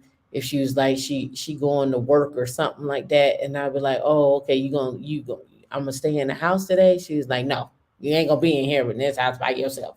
You're going over to your cousin's house. I was like, so I would call my aunt and I was like, can I bring my trumpet over there? She's like, yeah. She's like, but you can't play it all day. I was like, okay, well, she's like, you can get an hour. So I would take it over there with me. And I would never get a chance to play because then I'd be playing with my cousins and stuff like that. We go outside and play at the basketball court because she built a basketball court in the backyard. So she had them come in and lay down concrete and we played basketball in the backyard and stuff like that. So I I never got a did get little a chance to play. Casio keyboard this big for Christmas. Mm-mm. And I was like, I think they just be buying you stuff on sale. But you can only play that so much. Like Yep. it's this big. Yeah, so what I originally was saying, what this originally came from is this. Um, you have the opportunity now to make a lot of money in multiple different ways. And when I say a lot of money in multiple different ways, meaning like the time is now for you to seize what's available to you, whether you're getting your certifications, whether you're getting your master's degree or your PhD, or you're getting, or you're going back to school, or you're getting your certs, or you're doing all of the above. Like that's your trajectory, right? But you have the time is now. Don't sit by and wait and be idle and don't and this the other thing I hear a lot of people say, I can't do it right now because I gotta take care of the kids or I gotta take care of some parents or I gotta take care of something like right there, right? Find a way to make that not be your, I don't want to say excuse, but not be a hindrance, right? Go ahead and seize the opportunities, the scholarships that are available, the free classes that are available, and so forth, right? I want you all to be able to walk in a room and feel confident. You should feel confident when you walk into a room about your journey, about where you've been, and so forth. Like that's really one of those things. No, it's I'm sorry. It's just it. We all didn't have a trust fund. We're all not trust funds, baby. That's why I got this. That's why we created the shirt. I got it out the trust instead of I got it out of the mud. Now we should be talking about I got it out the trust. We should be talking about this Linux money. We should be talking about being accredited investors, binary hustlers. It's a reason for that. We shouldn't have the same mantra every single generation. It should be the next generation. Oh, yeah, I don't know nothing about that. Like I don't know what a project is, but I'm not saying don't not struggle. Like don't keep teach your kids not to struggle or people around you not to go get it. Let me say it that way. Be able to go get it. Because a lot of times, and I see this quite often, a lot of kids who didn't struggle are even more lost than the kids that did struggle. They're like, My oh, brother grew up in the suburbs. I'm out here He just got he, floating through life. he had the two parents household, house in the suburbs, school in the suburb, and I love him to death, but he's a complete nut. And it's just different. And for me, like the projects is like a little village. I can go get some brakes on my car. It's a mechanic. You can go get your outfit. You go to the grocery store. Like it's everything that you need in there. Like moving out of there, you still go back for the benefits of some of that stuff. Like still getting my car washed. I'm still getting my brakes done over there. Like it was everything you need. The candy lady, Sometimes you can't go everything. back, D. Sometimes you can't go back. I understand it, but I'm saying back then, it was your community, it was your village back then. But it amazes me that everybody's grass always looks greener on the other side. You like, man. And my best friend at the time, her parents sent her off to school and they paid for her education. And her first semester, she got a 1.3. And I think I was harder on her than her own parents. And I said, I am disappointed in you when she came back. And she was just giddy about this 1.3. And I'm like, here I am at a junior college, busting my hump. Your dad worked hard. Your mom, she a housewife. They didn't send you off to the school of your choice and paid their hard-earned money. And you out here in Tuskegee, Alabama with a 1.3. What are you doing? What are you doing? What are you doing? I don't Balling. What are you doing? I was so disappointed in her. Like, come on, girl. You got to get your shit together. She was balling, Deanna. She was But she balling. had been, but it was to be expected because her mom was Jehovah's Witness. They shelter her so much. And it's the kids that you shelter, soon as they get a little bit of freedom, it's just like a feral cat. Like you go wild. Fortunately for me, it was the opposite. I had so much freedom. You call me, I'm in the house. It's because you don't like people. I do. Took you. You study. You study. You I study. do. You I study. do. I like some people. You don't. I do. You don't. But it. You the fun police. You don't like I'm people. not the fun police. My thing is, and I had two friends that used to do this all the time. They were sheltered, and actually they were same nationality. They were so sheltered. When they got an inch, they would take a mile. They just go rogue. And I'm like, hey, ladies, if you're gonna go rogue, please call and let me know. Because when your mom comes knocking on my door and my grandmother's home, they're gonna get cussed out because I'm going to be sitting on the couch and I didn't make myself scarce. And my grandmother is going to cuss your mom. And because I'm sitting in the house and you're busted. They was balling, Deanna. But you are the fun police. So When do you not have fun, Tamika? When you was when do I was you getting not ready. when do I ever I was police getting your ready. good time? I was getting ready to talk about When the when article. I know I need this answer first. When do I Yeah. police your good So time? let's add this back to the stream and let's talk about the show, the article. Yes, No. there Don't was. show I need my question answered. Put a 1 in the chat if D needs her question answered. Because I'm tired of D, you're interrupting the show. This is part of the fun police right here. This is part of your Nazi ways. Thank you. All right. this is abuse. This is what this is. What's the name of the article again? What's the name of the article? What's the title?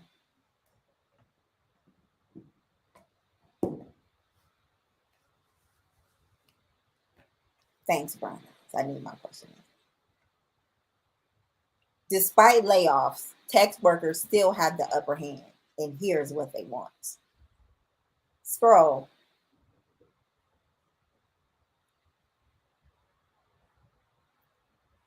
You have to block out all the hate.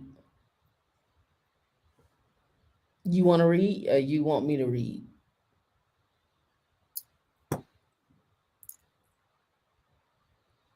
But I'm trying to get a consensus here. Balling. All right. Layoffs have been on the rise in tech. We can't hear you.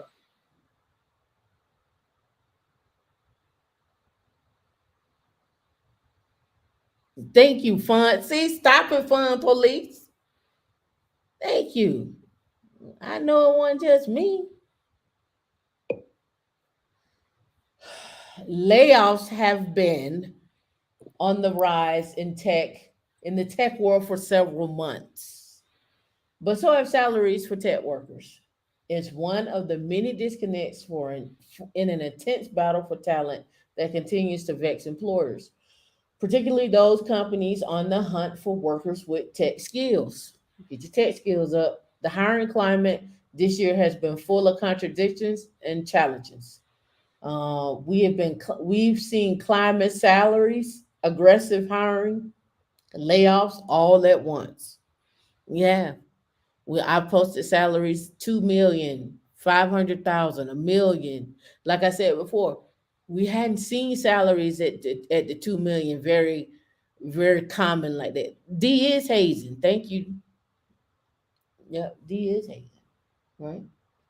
Hire, a San Francisco-based matching platform, recently analyzed over 900,000 jobs, 900,000 job interview requests, and conducted a salary of more than 2,000 tech workers to spotlight the changing dynamics in recruitment arena. One big takeaway: work flexibility remains a great differentiator in the battle for talent. The majority, 54% of remote tech employees said they would be willing to return to the office for greater job security, but said they will also start looking for a new job. Only 33% said they would trade remote work for an in-person role with a higher salary. That's not to say tech workers are expecting pay bumps, not in an era when employers are planning their largest raises in 15 years. About 90% said they would start looking for a new job if they were denied a raise in the next 6 months. In the next 6 months, if I don't get my raise, I'm out. Why? Because I know I can get a bigger raise if I went somewhere else, and my tech skills allow me to do that. That's it. Recruiters have consistently told the playbook tech workers have been able to command some of the highest average raises during the Great Resignation. I've been telling y'all, like I said, I've been in tech a long time, and I haven't seen salaries come out as frequently as they do between 300,000 to 2 million. And usually they be anomalies, but now it's just like, oh, you need a job in tech. Oh, you got this cert. Oh, you got this many years of experience. 300,000, 200,000. You'll get 400,000. You'll get 500,000. You get $1 million. You get a 2 million. So I went back and I did my math on it, right? So I started in tech in 2006. Right? For like really working a real job, like where you get some real money. So 2006, I made 49,000. By the time 2011 rolled around, I was at 115,000. So from 2006 to 2011, so it took me about 5 years. Now I'm expecting people to come out at 100,000. Like I'm expecting you to be right at 100,000 in tech. I don't think it's going to take you 5 years. I think you probably be like around 100 to 200,000 in tech. Just it's just you're going to get to making two, three, four, 500 quicker than what the norm did. Yeah, because I started in 2006. No, not 2011, 2008. 2008, my bad. 2006 to 2008. 2011, I went to Florida. 2006 to 2008. So I went from 49,000 to 115,000. So it took 2 years. That's right. Took 2 years. It depends on what you want to get trained in. I'm not sure what you want to, you said you want to get trained, but I'm not sure what you mean about trained in. ER said, D, telling my story. My parents were JW my first semester. I wound up on academic probation. Yep. Yeah, I was having fun. Doesn't mean I was having fun. All right. So Jeremy Duran, Northeast Technology and Digital Practice Leader of Talent from I guess VACO LLC, recently told us majority of the tech companies are increasing salaries for established employees and entry hires alike. I'm gonna look at that article.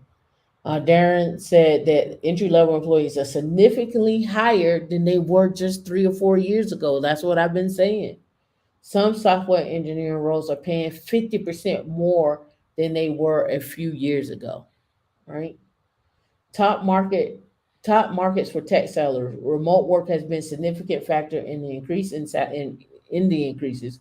Bernard said the rise of remote work for forced salaries higher globally as companies expand their talent pools and candidates are able to pursue jobs outside of the metro areas. Remote workers are also earning more than their in-office local counterparts. Exactly.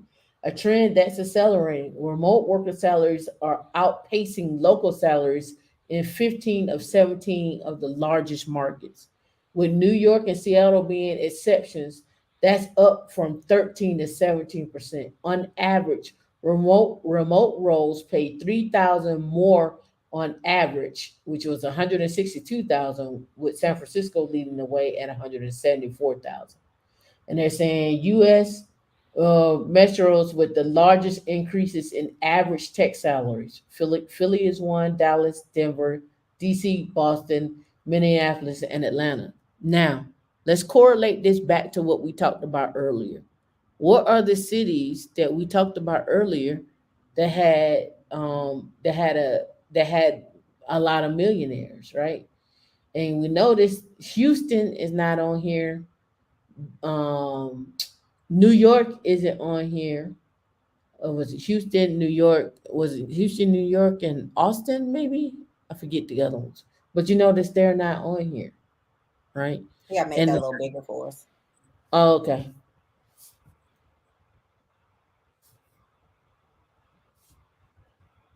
is it big enough? A little bigger than that? Maybe it's not the screen is not huge on my computer, so it might be big enough. Put a one in the chat if that's big enough. Right. But I want to point that out because again, I believe in following the money. And remember when I told you about how JP Chase Morgan was and even some of the other uh, financial firms are placing uh, people in cities for where high net worth individuals are staying. And they were looking again at that was Florida, Texas, was it Florida, Texas, California, and there was one more place. No, it was two places in Texas. It was Fort Worth, Texas, Dallas was one. It was Austin, it was Florida, and then California. Those were the two places where they saw a migrant of people becoming high net worth individuals. But we also saw this morning those top places where those high net worth individuals actually reside. So I just want y'all to look at the correlation between those things, right? All right, it says San Francisco continues to lead the way, followed by New York City, Boston, and so forth. And then here we go. Look, San Francisco continues to lead the way for the average tech salary at 174,000, followed by Seattle at 168, New York at 161, Boston at 158, and Austin at 157. Meanwhile, an exodus of tech workers from the largest hubs drove up tech salaries elsewhere, with salaries rising 12% in Philly, 11% in Dallas, and 11% in Denver. We further analyzed the trend in our Migration Nation package. Let's open that up. Tech workers in Atlanta are getting the best bang for their buck of the 17 cities, with the workers there earning at the highest average salary when accounting for a cost of living. Making 176,000 in San Francisco would be equivalent to making 223,000 in Atlanta. Higher research found 32% of the candidates are pursuing remote roles only, compared to 18% last year. Berna said best practices in this environment include being responsive to what's important to the employees. That certainly includes remote flexibility, but Berna said staying the course on DEI and initiatives and shift toward more efficient growth are also recommendations. If there's a North Star in this tumultuous time, is that companies must be nimble when it comes to hiring, right? The outlook for hiring, despite the rash of layoffs among venture-backed startups and hiring freezes involving major tech companies, experts say the prospects of a recession have not had much, if any, impact on the overall job market. That's why I've been saying, like, we're still hiring like crazy. I'm trying to build a team now. I gotta find people now.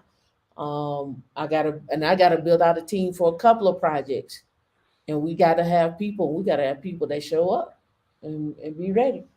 The latest data for the Bureau of Labor Statistics found that while the overall job openings fell to about 10.7 million total, unemployment is just 6 million. Additionally, the quit rate held steady at 2.8%, or about 4.2%. Let me tell you something about this quiet quitting that people do. That quiet quitting is nothing but another opportunity for you to slide in and pick up some work. Or you do double work at the job and they just cut you another check.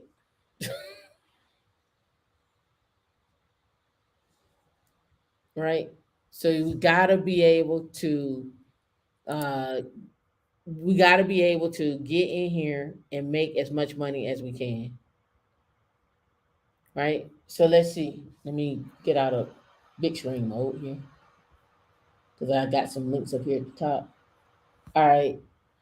This was their take on. I hate when it does this. Let me scroll back up so you can see. Let me back out. This is too big for me. I can't read that. All right. Recruiters say raises are unprecedented in 2022, and that's causing some problems. And this article was, this article was a June 6th of 2022, right? Let's get down here. We've never seen the pay rate increases that we've seen over the past year, said Schmidt, a senior director of human resources at Morgan Hunter Cause. And candidates keep getting it because there are no other options. Because there are no other options.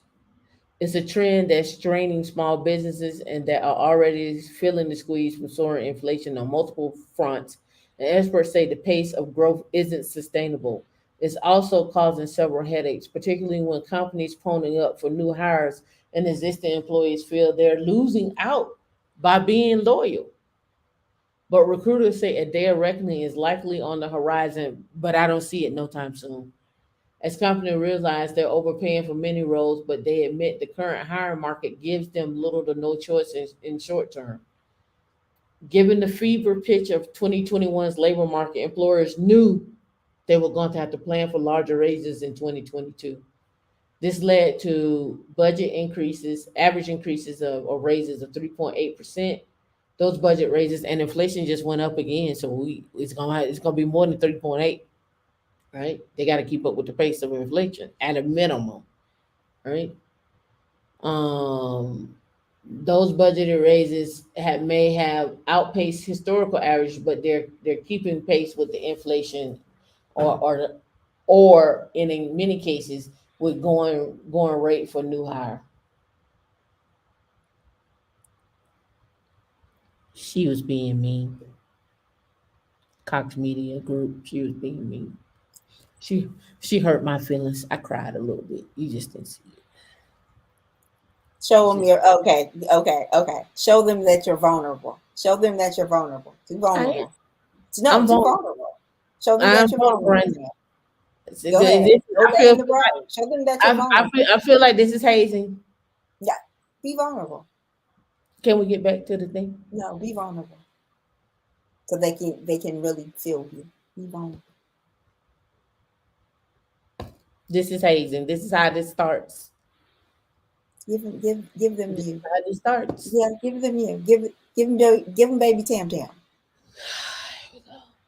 The latest data from the Bureau of Labor Statistics shows the median weekly earnings rose 4.2% between April 2021 and April 2022. But for many fields, particularly technology and the number of white-collar roles, recruiters say the pace of salary growth is even higher. Because the price to bring in a new employee is so high, Schmidt said companies are struggling with internal pay equity issues. I quit. I'm going to get me a new job. I'm going to get me a new friend that loves me. A new friend that won't haze me every week. They have to look at employees that they have, and if they're having to bring in people in above that pay, they have to raise them. She said it's kind of a vicious cycle. If they don't, their staff gets plucked by other companies. Added to those challenges is an increasing willingness, especially among the youngest members of the workforce, to freely discuss compensation. All right, let's drop in the chat some compensation numbers. I'm gonna drop some numbers, and you all tell me what you think. I'm gonna drop some numbers. One is, and then we'll do, and then we're gonna do,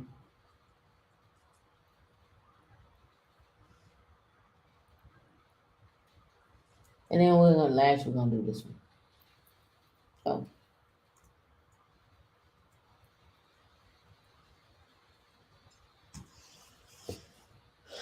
So I dropped some numbers. 200K, 300K, 400K, 500K. Where you trying to be at? Put a number when you type. Select your number 1, 2, 3, or 4. Where you trying to be at? And then this is within the next year. Oh, there's plenty of translation there, but I will have to know what you're trying to, where you're trying to go in cybersecurity, because that's very broad.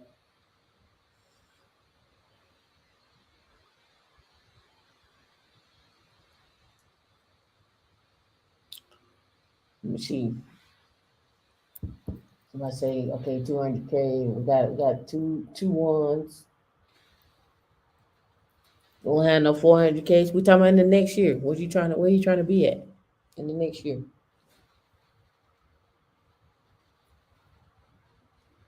That's right, Kelvin. In the next year. I don't know why you playing. You could be at that now, but we won't discuss that right now. Kelvin. Every time I say Kelvin, I always think about 227. There's no place like it's Calvin, but it's Kelvin here. But I was in my head. Oh, Kelvin. There's no place like home. I mean, no place, child. Oh. That's right there. Oh, Calvin was Pearl's grandson. Yeah, no place like home. With your family around, girl, you're never alone. No, no. That's it. Only got 200. Ain't no 300K, 400K. Let me tell you, my what I want is not even on this chart. I'm not going to even play no games with you. We'll put it in the chat what it is. It's millions. Okay, we'll Like put my it in the auntie chat. said, it's millions. We'll put it in the At least chat. we're gonna get these millions. We'll Yes. put it in the chat. Yep. There are plenty of people in cybersecurity and plenty of people in tech making 2, 3, 4, 500, 600. Okay.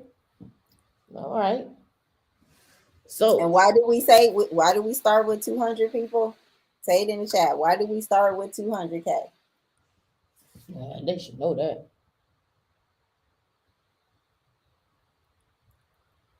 Why do we start with 200K? What's the purpose of the 200K? It's a significance at 200K. Why do we say salaries at 200K? Listen, in this article it said I literally had a company tell me that they had an employee do a Google spreadsheet of everybody's salary and send it out to their friends. It said Northeast Technology and Digital Practice Leader at the firm, Jaron Duran, said companies do need to consider the implications of hiring from the outside at a higher rate than the existing employees are making. Are you really going to pay someone from the outside more than your current team? Darren said. You have to look at your staff and take care of the employees who are the ones you can't lose, right? Let me see. What do you say here? Some software engineer are paying 50% more. Darren said entry levels are significantly higher. Yep. All right. So here's the link right here. I think you was asking about this one, D.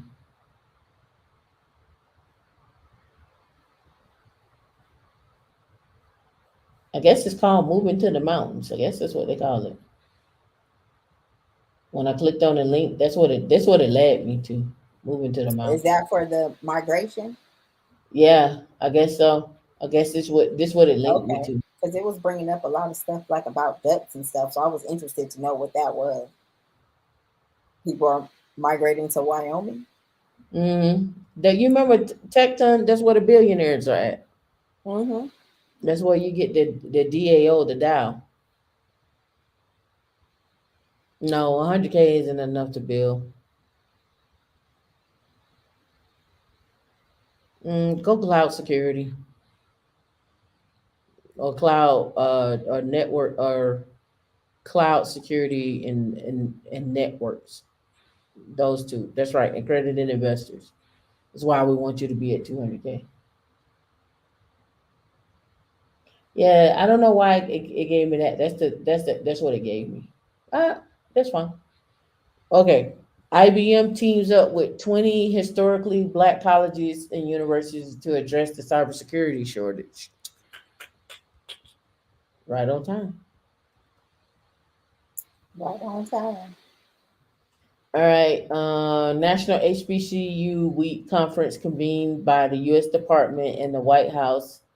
IBM announced its collaboration with 20 historically black colleges. Aren't there more than 20 historically black colleges?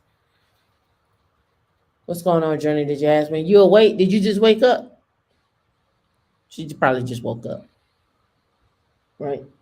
With 500,000 unfulfilled cybersecurity jobs in the U.S., the need for expertise is critical. According to a recent IBM security study, insufficiently staffed organizations average about 550,000 more in breach cost than those that state they are sufficiently staffed.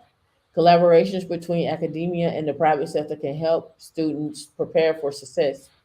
That's especially true for HBCUs because of their mission is so vital. Justina Nixel Santil, Vice President at IBM's Corporate Social Responsibility and ESG, the Cybersecurity Leadership Centers were co-creating with historically black colleges and universities epitomize our commitment to Black community and STEM. Now, does anybody go? Somebody go look and look up and see how long IBM has been around. Go look up and see how long IBM has been around.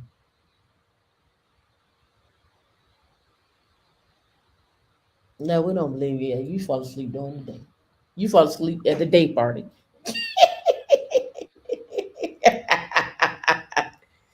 Let me tell you. Let me tell you. She was at the club like this,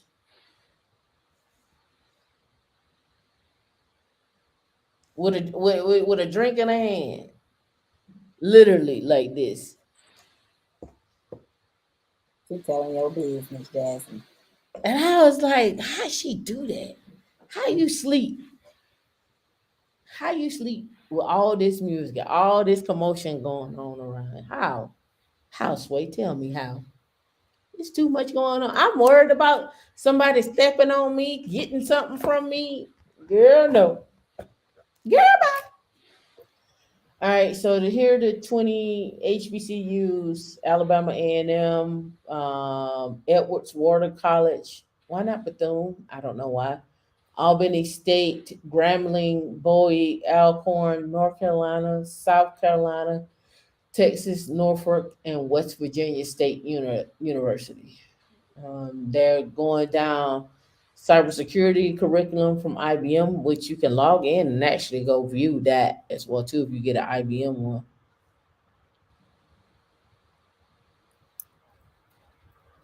1911. So they've been around since 1911. And people keep thinking They're not IBM. going nowhere. Yeah, people keep thinking IBM is going somewhere. They're not going nowhere. Look up how many patents IBM has. In fact, they have 5,000 acres here in Colorado, and they have their own road called IBM Drive. The campus is huge.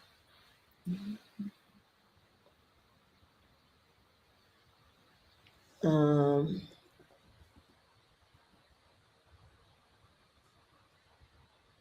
in Longmont.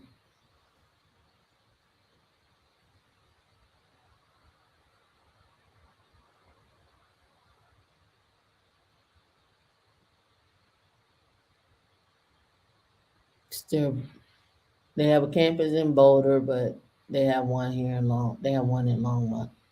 So Fox Media, they having some they on IBM Skills Field. That's what we're using for our RECSA class. They got some security classes. They're probably free. Go sign up and see what they have. Go read the curriculums. Let me see. They have a Boulder campus, their Boulder data center. Let me pull it up. I'm trying to pull up so you can see how big the campus is. Let's see.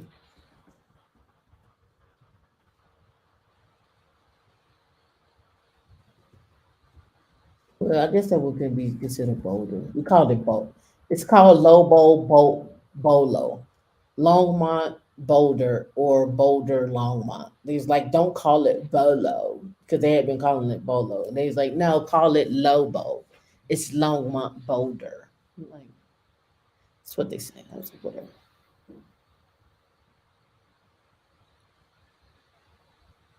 I'm looking for like an image. Hold on, let me go back here. I pass it all the time. Right. So they don't have like too many images, but it's 5,000 acres. And they have a data center on it in the whole nine. They got their own drive. They have their own set of solar panels. It's the whole nine. It's super huge for it. And then the actual patents and so forth. It's crazy. Look, it shrunk. Look,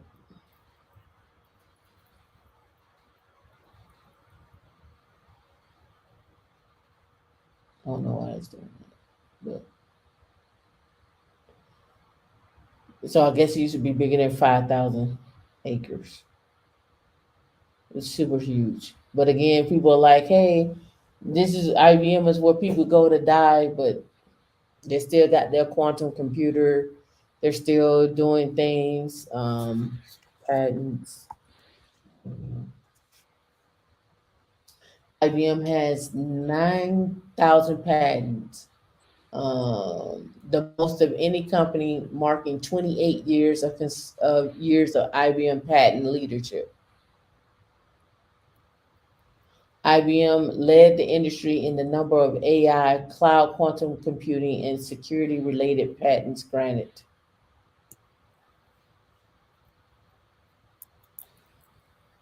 Right. So again, the partnership with them, it's just something with a company that's been around forever. I mean, they did the partnership with AWS, and I think I know that went from sugar to shit. With partnering with was it Amazon or was it Google for HBCUs? I think it was Google for HBCU. I don't hear anything about that movement anymore. I don't hear nothing about that anymore. I don't know what happened with that one. All right, so that was one that I wanted to talk about was the IBM one, the IBM Skills Build, the IBM Security. You can go check that out. Here's another thing I wanted to bring up. Webinars that are upcoming. PyTorch with a foundation of open source of AI and machine learning. Over 150,000 developers and 18,000 organizations. Vulnerabilities and misconfigurations, two sides of the same cloud native risk coin. Check this out with Prism Cloud and Palo Alto Networks. Mentorship sessions, setting up an environment for writing Linux kernel modules in Rust. That's happening Thursday, the 29th from 8 to 9:30 specific time. Right? And then they have a whole list of other webinars that you can look at from the Linux Foundation here, right? PyTorch, vulnerabilities, architecture of a forever free serverless SQL, right? And then you got stuff that's on demand that you want to go back and look at, right? All free. Live security hack my misconfigured Kubernetes powered by the control plane. I talked about the control plane last week. Trust and the Linux kernel development model. Write less code. Open telemetry. Addressing cybersecurity challenges in open source, an expert panel live stream, right? Addressing cybersecurity and open source, that's another one. They got another one they did that back on June 28th. They did it twice, two different times, probably two different folks, right? And the list goes on. So you can check that out. Rust for code, Rust for Linux, code documentation and test, right? Fundamentals on microservices. Um, Huge page concepts. I would look at that if I were you all, especially if you're talking about performance. Let me see. The state of modern data architectures. That's a good one. So go through here. They're all free. You can check this out. If you want to, Dee has the link. She could drop the link. You can sign up for that.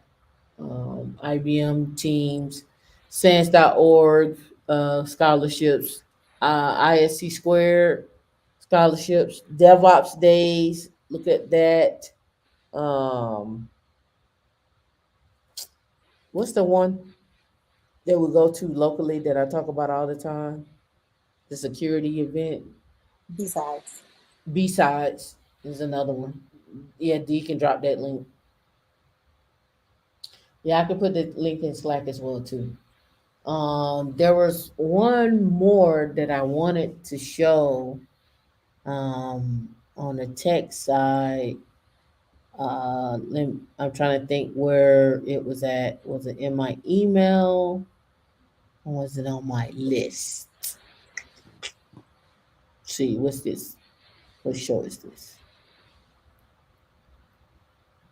All right. I may have the wrong show notes.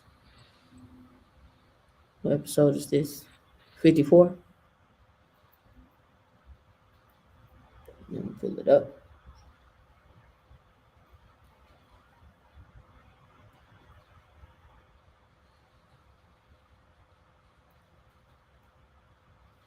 Oh, that's the same one. Okay, cool. That's the pie torch one. We talked about the remote workers and the salary. We talked about the historically black colleges.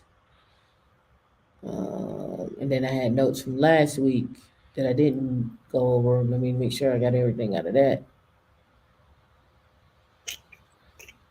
We went over all of the conferences last week, or the week before last. KubeCon, reInvent, Apple, CES, CNCF, Ansible Fest, HashiCon are all coming up.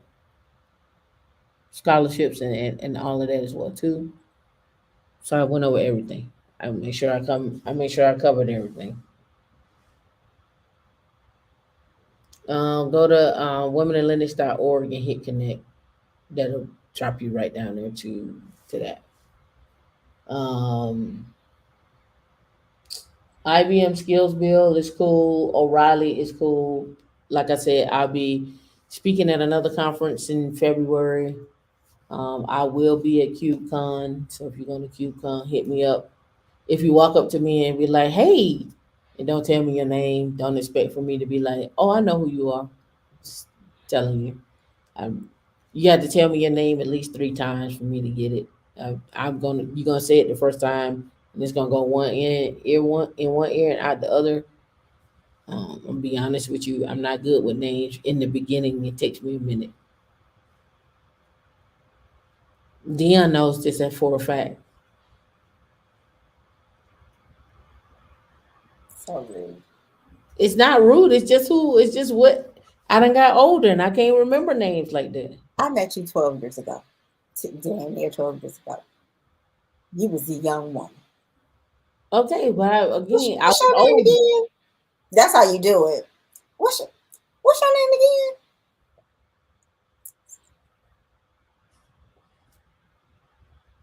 At least I acknowledge you. I could be like, hey, you remember that time? I don't never call your name. Do you remember the time when we fell in love? You remember the time we first met, girl? I met you on the corner. That's right. Long as you You know. was on the corner. See, I'm glad you came forward with this. It has been I met so you on the hard. corner. No, I meant, yeah. I was like, get off the street before they hit you, lady. No, I was like, you ain't gotta do this. I said, get out of the street before they hit you, lady. Yeah, This I is a forget highway. names. This is the highway. I was like, girl, you ain't gotta be out here. I'm like, girl, you ain't gotta be out here. You ain't gotta be out here. You don't have bumpers. What are you doing? Get out of the way. I was trying to tell you that. Oh God, I feel so relieved because you be acting like I was just like, oh, you was on the corner when I met you. I was driving by telling you to move. Girl, bye. Like, do I have to get this Lady Baker acted? Why is she just straggling in the streets like this? That was you. I had to move down from DC. You was already a transplant here, wandering around.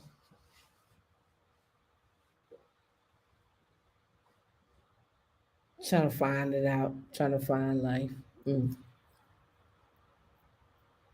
Your mission, your passion, your possibilities. I did, Evelyn. I did. I was like, girl, what Dee are you doing? Dee did not save me from getting hit in the What streets. are you doing? Get out of these streets like this.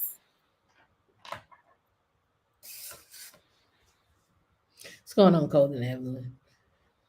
Oh, one other thing. It's online. You may not want to be a part of it, but I just want to mention it. It is MTech from MIT, where they're going to talk about. Let me get it up here. Scroll up. Leading with Innovation, MIT Technology Review flagship event on emerging technology and global trends. You can join in person or online from November the 1st to the 3rd. They're going to talk about technology and trends that are changing businesses.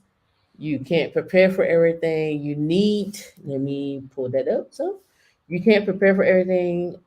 You can't be prepared for anything. Unwrap the technologies and the trends that will have the greatest social and commercial impact that get trustworthy, actionable guidance you will need to navigate.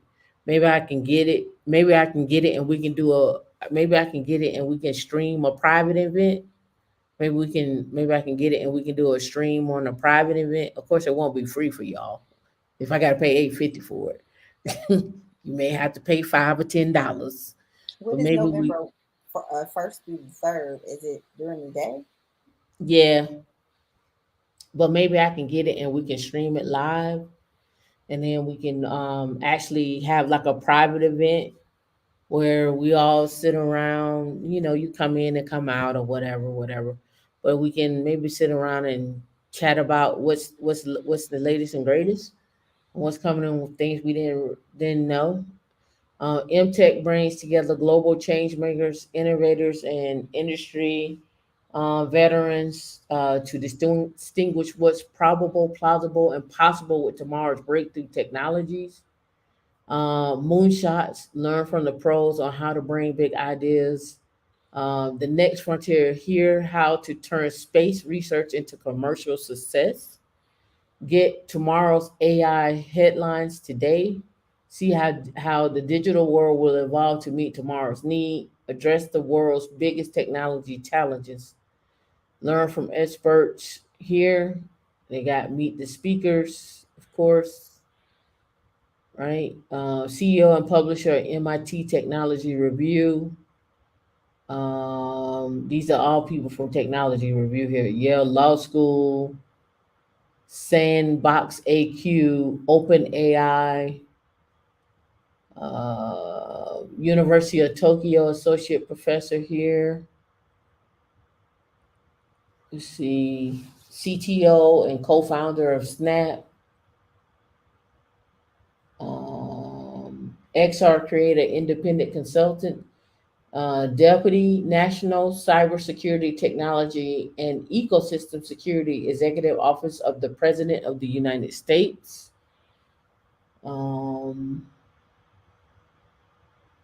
Head of consumer and community banking and infrastructure and production management, JP Morgan Chase. I would want to hear that.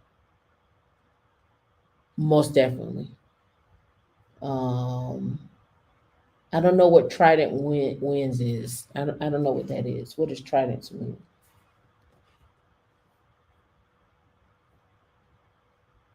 Okay. We're talking about solar. We're talking about edge computing. This is another form of edge computing. Keeping these going and powered and so forth. Another thought of edge computing. How does this play out? How does it change your life? Right. I wonder how much they're worth. Here's the event partners. Inquire about sponsorship opportunities and so forth. So yeah, that's happening November the 1st through the 3rd. They have a detailed agenda as well. The Moonshot workshop. It looks like it starts at 3 o'clock. It's in the evening, D. From 3 to 6. It looks like. Eastern time? I'm not sure. And then November the 2nd, it starts global technology. Explore the technologies that are creating new opportunities for our planet, our bodies, and businesses. From 9 o'clock to 5 o'clock. Now that's all day. This the month Tuesday is the pre. And then they got a breakdown: negotiation, U.S. China technologies launch and break, programmable medicine lowering cholesterol forever with CRISPR, future clean energy solutions, storing energy on the grid, shining the light on solar energy, wind changes. That's probably that Trident lady. Yeah.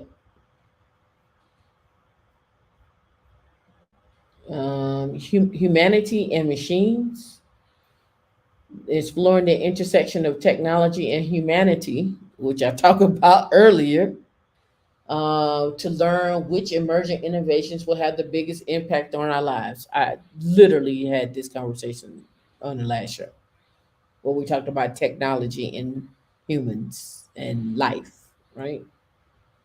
Transforming the digital world, remaking the internet, using AR to improve our lives, connecting humanity and technology, user interface, developing smart skin devices, design organization of tomorrow with Sarah B. Sarah, is that Sarah? Okay. Sarah B. Nelson, Chief Design Officer and Distinguished Designer. Okay. Keep my words to myself. Explore evolution, design and AI imagine generation, networking, innovation and innovating radical solutions, and then closing remarks. So let me know if there's something you all would like to do. If you would like to sit down and talk about, or at least listen to some of the things that they're talking about, right? Emerging tech, right? Again, the location is MIT Media Lab. Hey, they off on Memorial Drive in Cambridge, Massachusetts. Cambridge.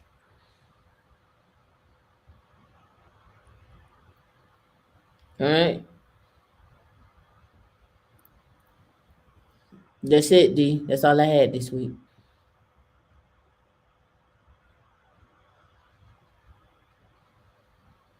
You excited? You okay? I'm great. All right. Cool. I can post these conferences and conferences. I posted it here as well. Okay. You got the technology review in tech. Okay. Yeah, I put the other one in Slack already as well. Okay. So again, I hope to see you all at one of these conferences, at one of these talks. I hope you're presenting this year. Don't forget to check out jobs. I'm gonna be probably posting some more jobs today. I've been off my job game for a while, so I need to post some jobs. We also I need, go and check oh, my post jobs. one other thing before we go. We have the opportunity to start a book club from O'Reilly, but I need to know how many people want to be a part of this book club.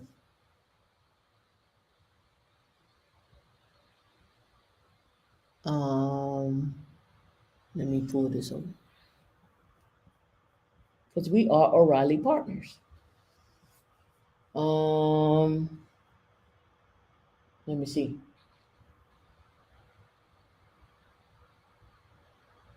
Right here.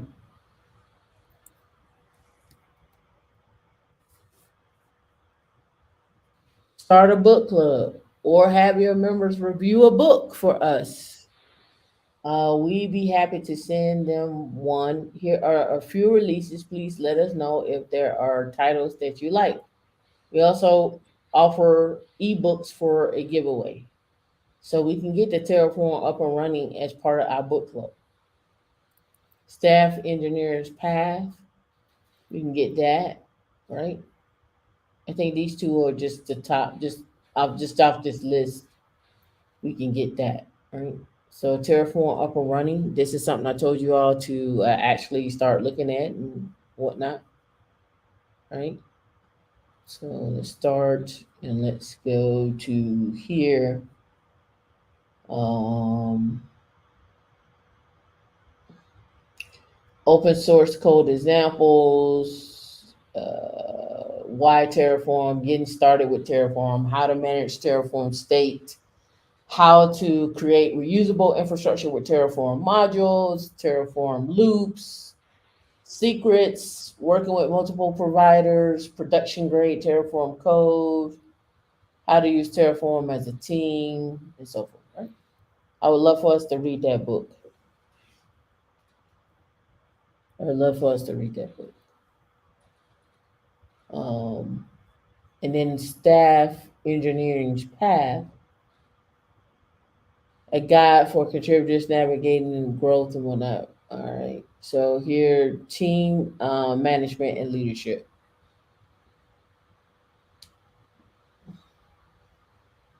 Team management and leadership. And we're gonna start talking about more about leadership, right? I think you all got the idea of the you have the idea of your foundational skills that you need, right?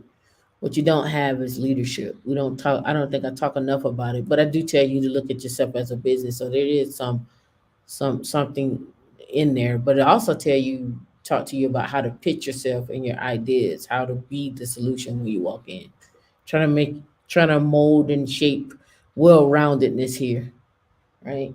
So D, can you create a poll for books inside of Slack? I already have free on that one. Okay. All right. So we need a poll for people who want to start a book club. That's really what I want, to find out who wants to start a book club. Free you won't. Free you free. You free. Free. You're on. That's my remix. DJ Tamsky. All right. And then we'll also want to know, the second one I want to know is, do you all want to look at this MTech and we have a virtual event? We could do look like a pre-party, because it's my birthday month. So I got a party all month. So this will be part of my party in all month. Well, we'll do like a pre of what we want, like maybe do some research on the people and the companies the day before. So when we have when we have our little meet and greet, right? It won't be on YouTube. It won't be on YouTube.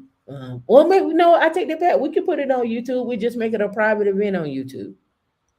Well, it's just a private event on YouTube when we stream and we talk about, but then we can't talk to each other. So I kind of like want to talk to each other, but I guess we could talk to each other in the chat, right? Man, maybe we'll do something like a Zoom or something like that. I don't know, a GoToMeeting or something. But I want to be able to have it where we can interact with each other, talk about what we're excited about. And here's why this is important, right? Because what you're going to see at that conference is really going to define what jobs are going to come out in the next 10 to 15 years, and where people are going to start hiring. They already have budgets for these and so forth, and putting people in place in that. Again, the greatest wealth transfer is happening right now, and people are buying businesses. I did have my link up. I don't know. I know D ready to get off, but what was that date we need to reply back for O'Reilly? Do you have a date? No, it just said let us know. No, it just said let us know.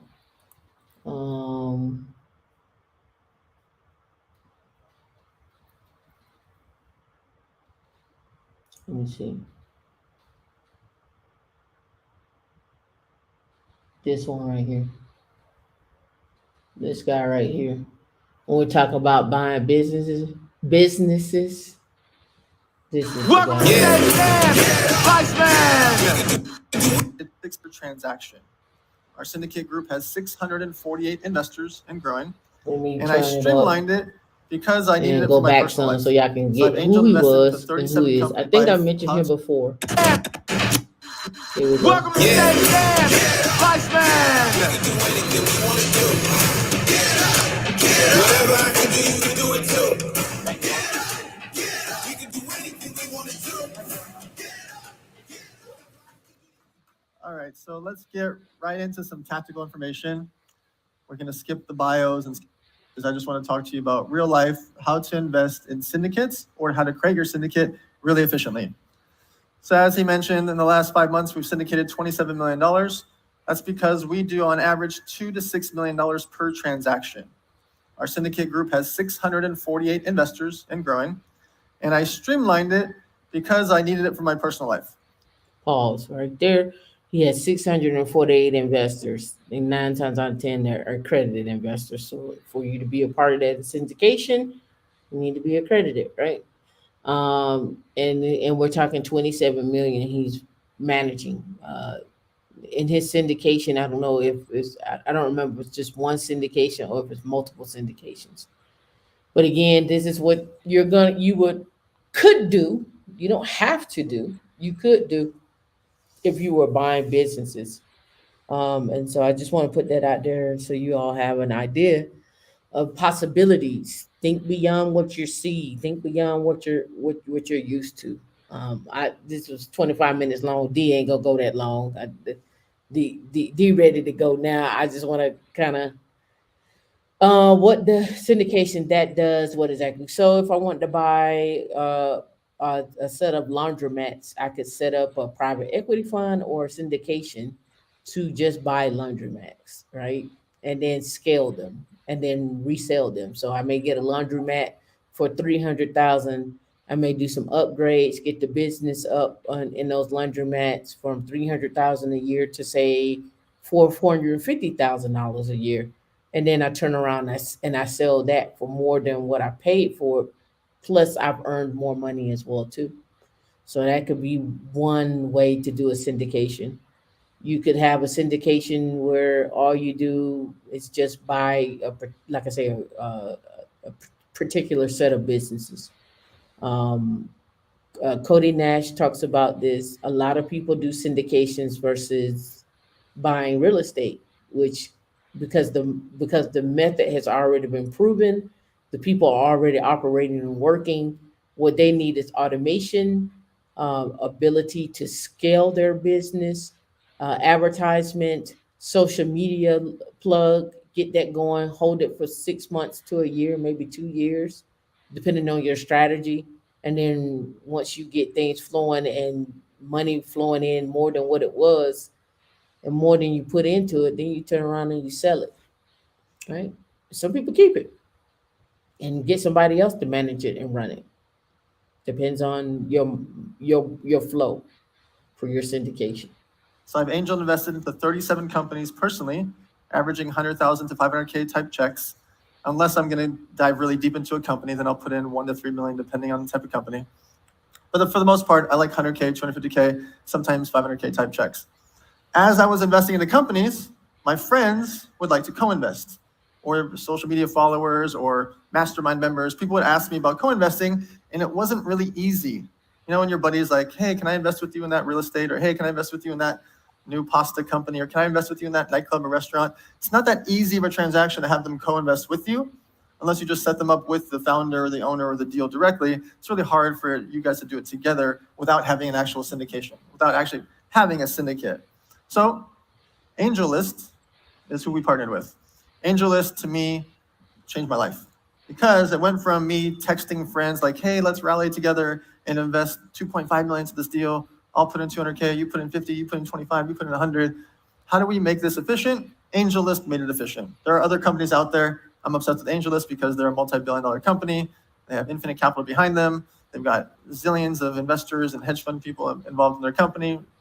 And so they made it easy for me to handle all of the back end. And the fees are small in relatively to an attorney that you would hire or an accountant.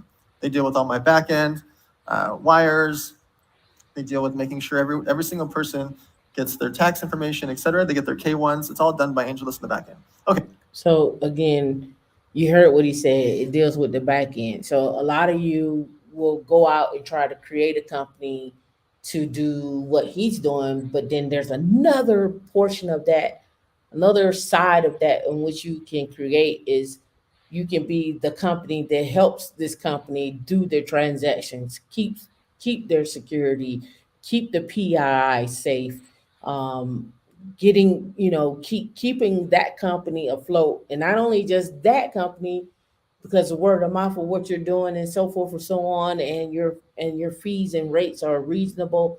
You pivot and they get a word of mouth, and now you're working with their friend and you're setting up things for that company. So now your word of mouth and your business and so forth is starting to spread, and now you find yourself that you're you can switch it up if you want to, or you can like all we do is help syndications keep their compliance, and that compliance could be security, it could be compliance as in paperwork compliance. When he was talking about setting up their K1s and so forth. So there's the other side. There's having the business and then keeping the business and then also maintaining the business security wise, right? There's multiple sides to that. Front end, back end, compliance, all of that stuff plays a role. And I just wanted to share just that little snippet, right?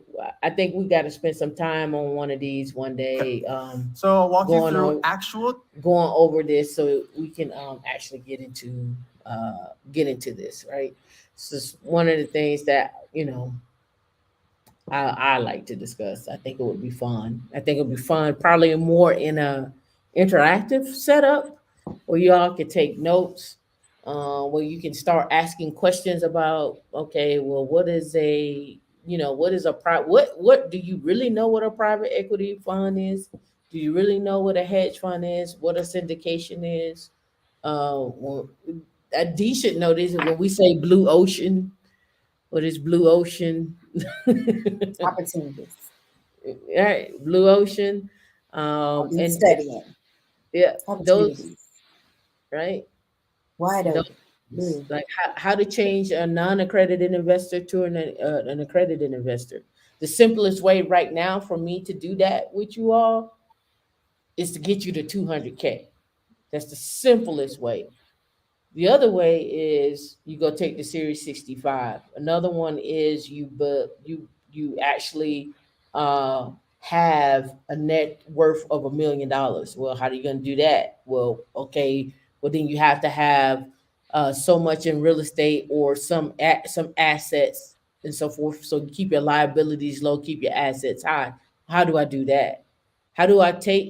So my quickest way to get you to accredited investor is to get you to the 200K and make that consecutively over 3 years. Once you get 200K, in my head and my thought process is you're not going to go look back, right? So you're going to be 200K, 205, 210, 220, 250, 300, right? And long as you keep that for 200 consecutive years. Now, the other flip side of that is you're married.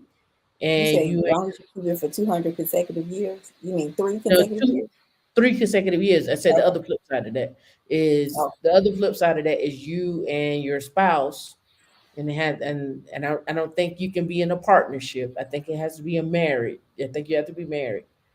Have had 300K or made 300K consecutively over 3 years, and it can't include your primary residence. I don't think that's how they do that on a net worth. So the easiest way for me to get you there is to 200K. That's it. So that you can be invested into a syndication where you can go in the syndication where all you're doing is going buying. And you don't have to have just one syndication. You can have multiple syndications. They say spouse or partner. Yeah. Okay. Spouse or partner. Okay. Exceeding 300K. Okay. And now how do you determine who's a partner? Is there a legal partnership that you got to go? I didn't go that far, but it says the No, I'm SEC. just asking out loud. Oh no, how- I didn't go into that, but it does say spouse or partner in. Well, what I'm saying is, how do you determine? Oh, and they say 2 years and not 3. It's 2 years plus the current year. Okay. Let me That's why I see. say I'm 3. just skimming through real quick and see. Yeah, it's 2 years plus the current year. That's where the 3 comes in at. Ooh, what is a syndication? Investopedia.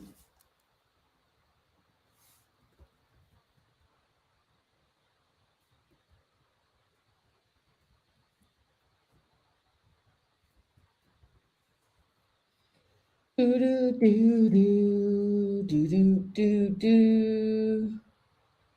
I don't want a syndication loan. I just want to know.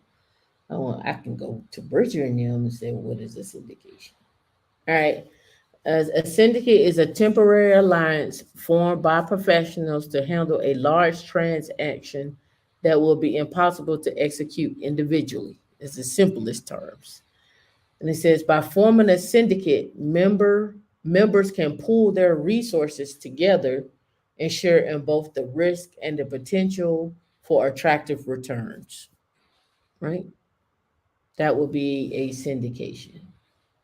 Here it is a syndicate right here.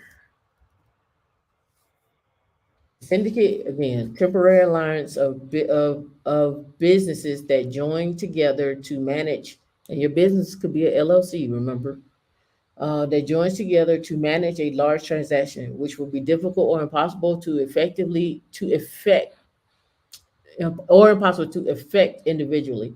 Syndication makes it easier for companies to pull their resources together and share risk as when the group of investment banks work together to bring a new issue to the security market. There are different types of syndicates, such as underwriting syndicates, banking syndicates, insurance syndicates, right? And they have different ones, right? And here's types of syndicate. A syndicate are usually comprised of companies in the same industry. For example, 2 pharmaceutical companies may combine their research or their R&D teams by creating a syndicate to develop a new drug. Or several real estate companies may form a syndicate to manage a large development. Sometimes banks will form a syndicate to loan a large amount of money. So when you see people saying that these banks were involved for this $100 million loan, 2 banks went in together because they're expecting returns on their money too, right? To go in on this loan on, say, you're building some condos in downtown Sarasota, downtown Tampa, or Jacksonville, or downtown Atlanta or whatnot. And they need, you coming into this deal. They want in on the pie too. They want in on the pie too, right? Companies may also form a syndicate to manage a specific business venture if the opportunity promises an attractive return. Rate of return, ROR, rate of return, right? Some projects are so large that no single company can have all of the expertise needed to do the job efficiently. This is often the case with large construction projects, such as building a stadium, a highway, a bridge, or a railroad. In these situations, companies may form a syndicate so that the firm may apply their specific expertise to the project. For tax purposes, syndicates are generally considered as partnerships or corporations.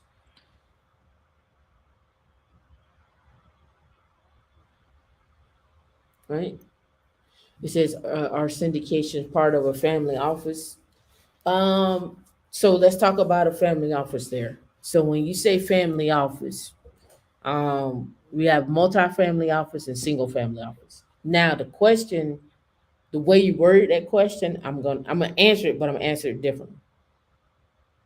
So there are people create uh, who present opportunities to a family office, and a syndication could be part of that group that's presenting an opportunity to that family office. Does that make sense? That makes sense to you, D? Okay. Code and Evelyn, that makes sense. Because I may be a group, and what we do, is all we do is help a family office grow their fund, right? I could create a family office, but then I don't know all the opportunities that are out there. So there are certain people, alliances that have gotten together, and all they do is help the family office grow their family office. So it could be a 10 million family, $10 million, $20 million, 100 million, or $500 million family office. Yep.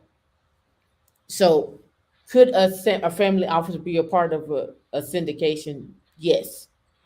But 9 times out of 10, it is probably someone that's coming to them with a presentation of, you need to have this money to get into this, invest into this syndication, right?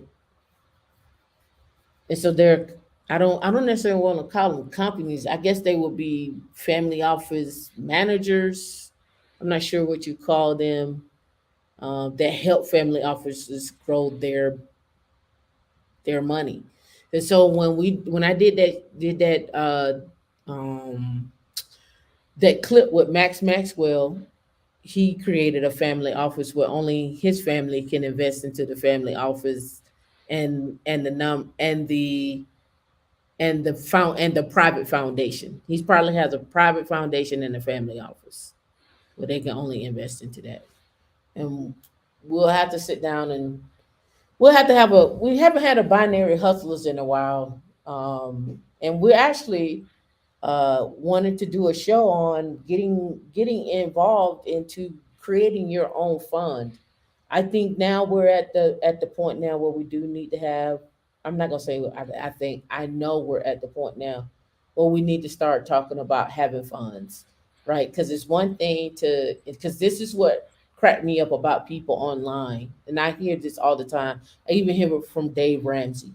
I hear from a lot of people, and what I hear is, if you're gonna buy your house, go try to buy your house in cash. And the question is, if the average house is $450,000, who has $450,000 to just go put into a house and pay for it in cash? Now, granted, you can have your 401k, because I'm looking at the average person between 25 to 35. I don't expect the average person between 25 and 35 to have 400k. Okay, so they like, don't buy the 400k house. Go buy a house that's cheaper. Okay, where? Where am I going to buy a house that's cheaper? What's around? What's in the area? If I'm considered to try to raise a family, where am I living at? On a farm somewhere? Because most major cities, you're not getting houses under 300 unless you getting something that's a tear down and you got to rebuild it. But you still got to buy that and rebuild it, and still to build new is probably 300, 270, 300. You still got to buy the land. You still got to tear it down. You still got to, like, I don't, the premise of everything, I don't get. Then the next one is have 20% down. Okay, 20% down on 400k is what? 10% down is 40,000. So double that, 80,000. So you need to basically have 100,000 to go put down on a house. The average person probably don't have 100,000 to go put down on a house. Not if you're in a job paying you $40,000 or 47,000, and hell, even 60. Shit.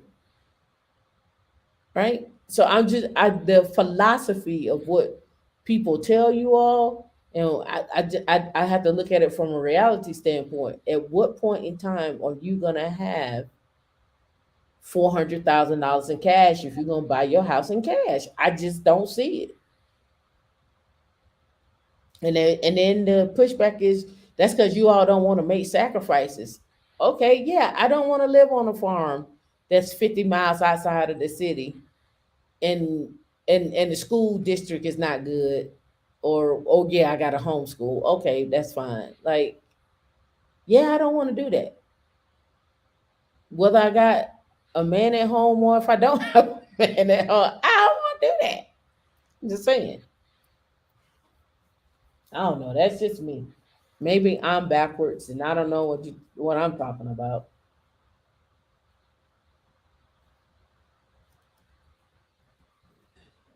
Average home price. In let's go with Atlanta.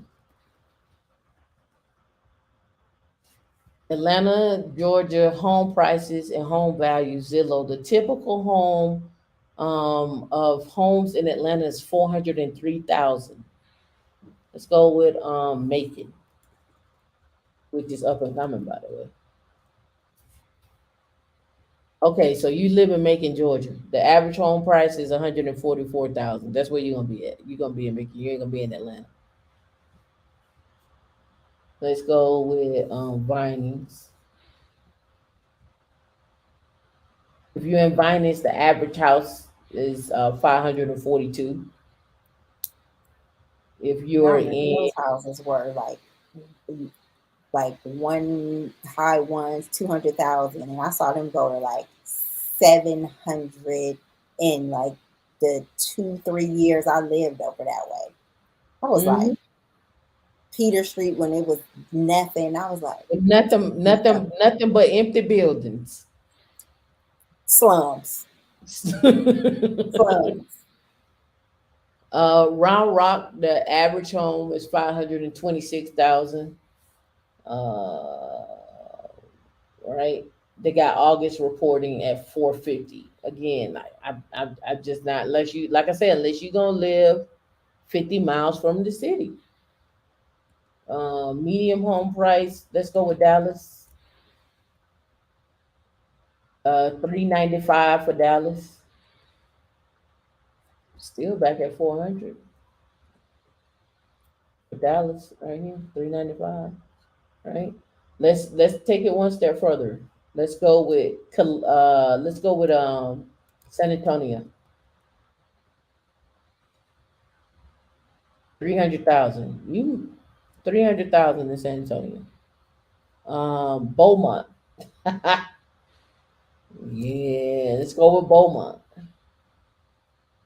151. That's what I'm saying. You're not, most major cities, you're not gonna live in those major cities in order to do that. Let's look at Erie, Colorado.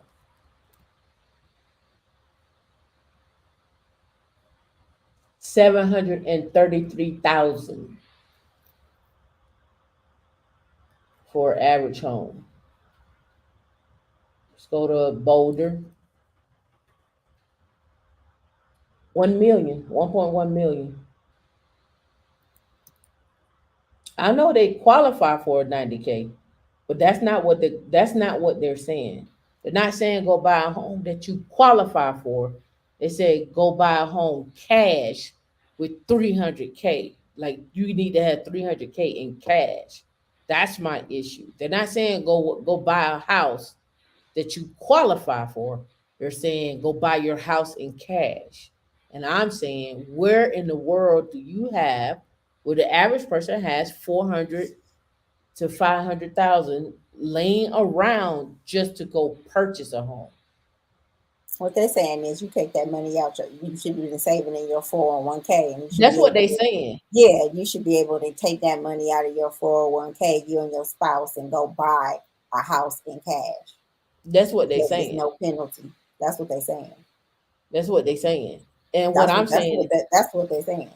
But what I'm saying is the average person probably only has 400,000 or 500,000 in their 401k, so they can't get all that money out. Is what I'm saying.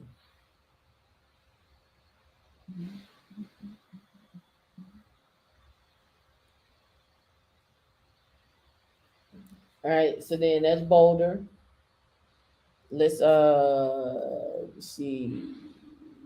Let's go Huntsville. Huntsville, Alabama, 281,000. Let's go Birmingham. 109,000. So you can go live in Birmingham. Dave Ramsey be tripping. He might as well say let them eat cake. Rich people salute. Yeah. So Birmingham, you can go to Birmingham on 109. I can see an average family having 109,000. I can see that. You know, they don't. They don't have that. They don't have 400,000 in their 401k. They don't. 109k is doable for a family to buy in cash. That's doable.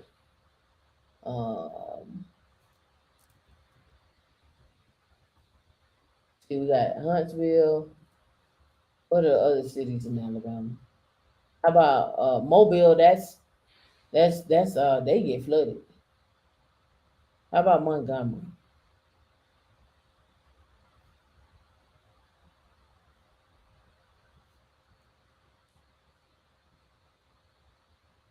$137,000. So Birmingham is your best bet so far. So mobile, 183, and I know Auburn is gonna be off the charts. 341. Yeah, trying to figure out Auburn was more. You're not moving to Alabama? How about Jackson, Mississippi? Bring your own water. From where? 82,000. You can go live in Jackson. You can make it. You'll be balling in Jackson. Balling in Jackson. You can make it. Let's go look at homes. Here you are. You'll be in Jackson. Balling.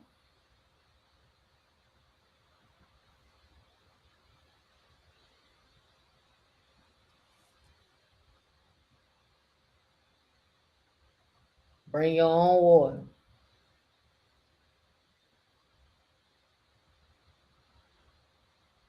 Let's do some filtering here. All right, cool. Sell. Home type. Deselect. We only want houses. We're gonna go from low to high. Let's see what we balling with low to high.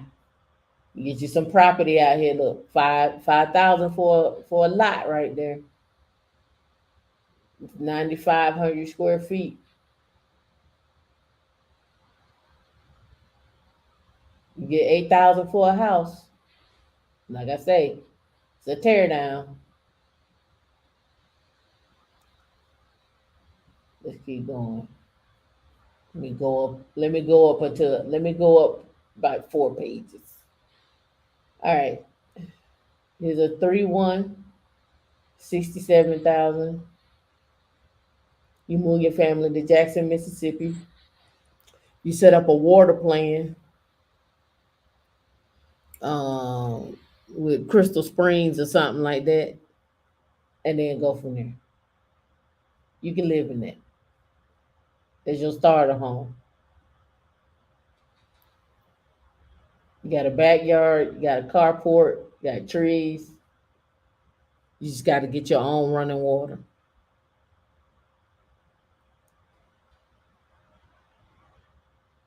All right. They say we qualify for 100. They say we got 100 right here. So 3-2, 1,780 square feet. Look, I think it was. They only got one picture, so I mean the inside probably bad. I don't know what this is. I don't know if they added on something. I don't know what this is.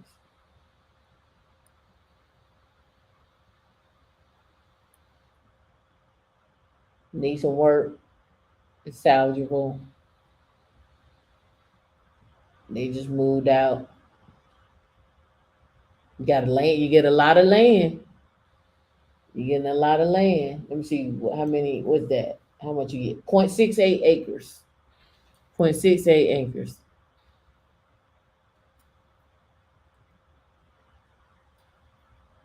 .68 acres. All right. No, not bad for a flip. That's what I'm saying. Like, you're gonna have to start looking at other areas.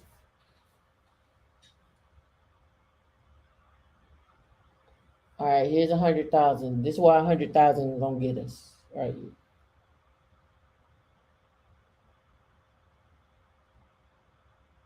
Got some work to do. Garage out to the side. Big plot. This plot is half an acre, 2-car garage, built in 1974. Probably need some upgrades on the electrical there. But this is what you're looking at 100,000 in Mississippi that you can buy in cash. They turned the garage into a bedroom, so they took away the garage.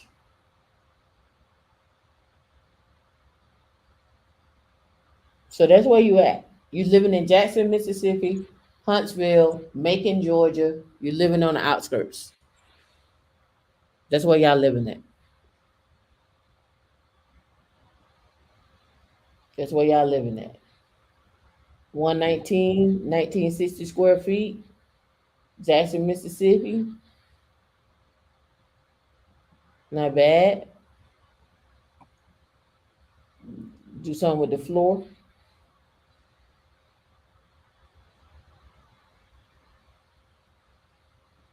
Little deck probably need to be redone. Nice size yard. That is 3 spacious rooms, blah, blah, blah, blah, blah. Don't give me the, I guess 2178 square feet, but that's, that don't seem right. Huge backyard, but tell me what the size is. Tell me what the size is. What's it? That's all I got, D. Toledo, Ohio. Let's go.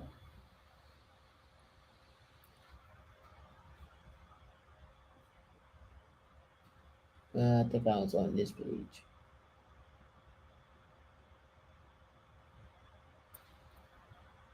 All right, Toledo.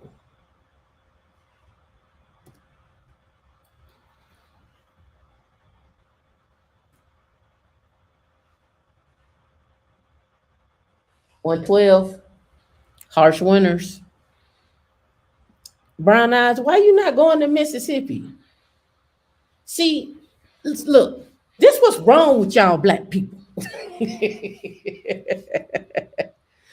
Y'all don't want to go do what you need to do. You want to overspend. You want to overspend. You don't want to be great.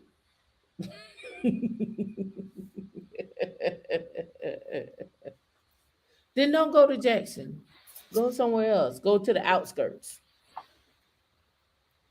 Go to the backwoods of Mississippi and Louisiana. I don't know. I've been to Mississippi. I had a good time, but it was closer to Memphis. About an hour outside of Memphis. Oh, what's Memphis? Let me see. We drove through Memphis. It was a blip. 156. Whew, that's a lot of money. You got to go back down south. You got to go back to Alabama, Mississippi, maybe even Toledo. Nothing wrong with the family in the backwoods. It's too cold in Mississippi. Which one are you in? You in Toledo or you in Ohio? Okay.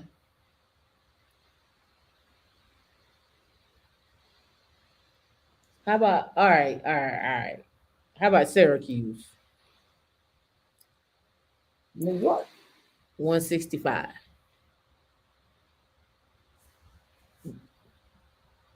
I'm tropical.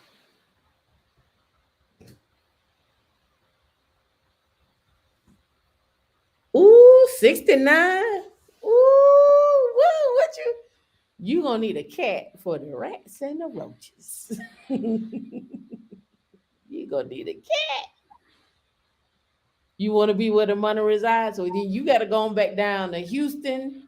You got to get on back down there to Houston. What else I say? What's the high net worth individuals? Houston, New York, California. You gonna have to get down. You have to get down to Houston. You gonna I know a when lot I of went people doing a lot of investing in Detroit.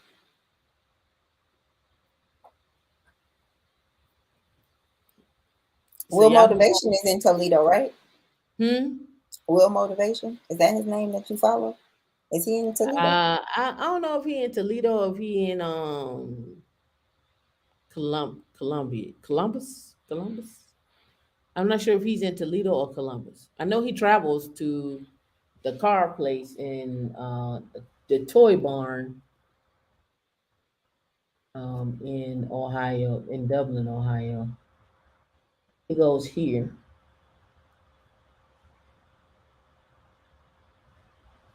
And they be having all the high end cars. They be having all the high end cars. Get your blacked out Continental GT V8s, 33,000 miles. Put it on Turo.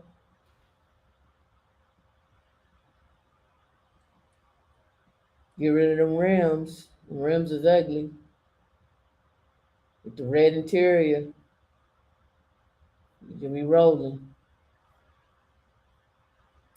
I like mine under 5,000 miles, please. SVR 113, 16,000. And he trying to give me 90,000 for my SVR then. It's like you crazy. Smoking money does. You smoking something. Get you a Spider convertible, CT5, Carrera 4 GTS, coupe. Oh, she blacked out. Look at her. She's mean. She blacked out. She She need is dark. mean. She need a little darker tint on her. She need a little darker tint on her. She mean. She need a little darker tint on her. Look at her.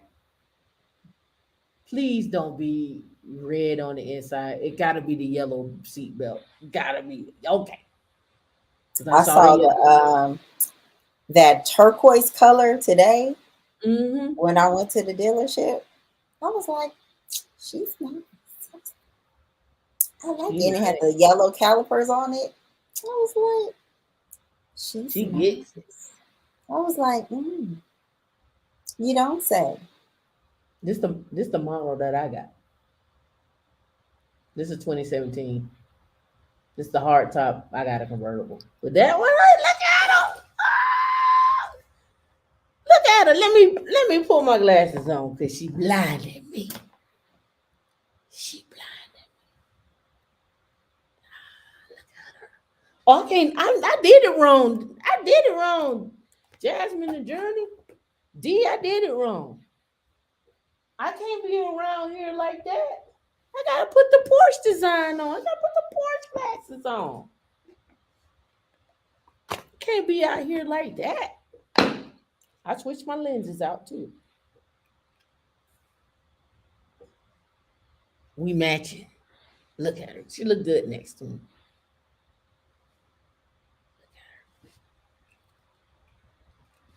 Mm-hmm. Oh no, they don't have the same seats in this one. This is just a regular Porsche. The one we was in was the GT3, and so it had the roll cage in the back, and then and that's why you had that extra bar right there because of that roll cage. But she mean. She could make the cut. She nice. I don't care about the red there, but she was nice. I like her. Turbo S Coupe, 570 GT. She got 4,000 miles on her. She's a 2017. They didn't drive her.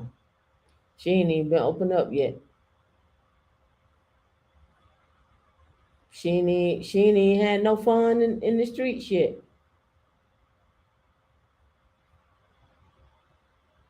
I wouldn't buy this car. This thing is ugly. That looks like a regular car. It went up in value just a year ago. You could get these for 200. A year ago, you can get these for 200. Now they 305. It's a 2022. Just a year ago, you could have got them for 200. Now they 305. So they increased in value. Crazy.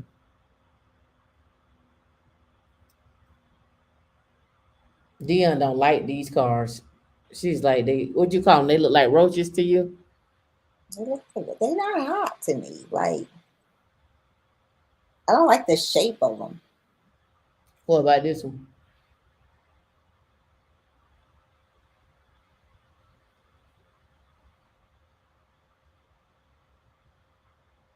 She's nice. This I is don't the like one. that white. That it's too. The white, it's the too white, the sterile white white. don't do it no good. It They come don't in do it. come in It because green. I had That to green. like focus on it. I was like, is that a Jag? But I was like, that Corvette is like a back. And then I saw the symbol. It's not given. But this That one color right white. here, she is nice. She gives. She gives all day.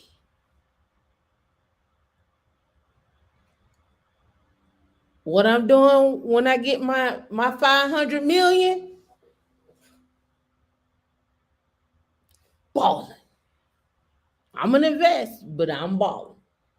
I'm gonna give me one little toy or two. But yes, but Torborn is where he goes in Ohio.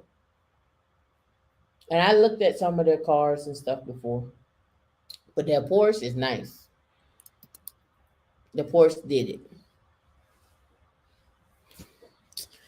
Well, again, live your dreams.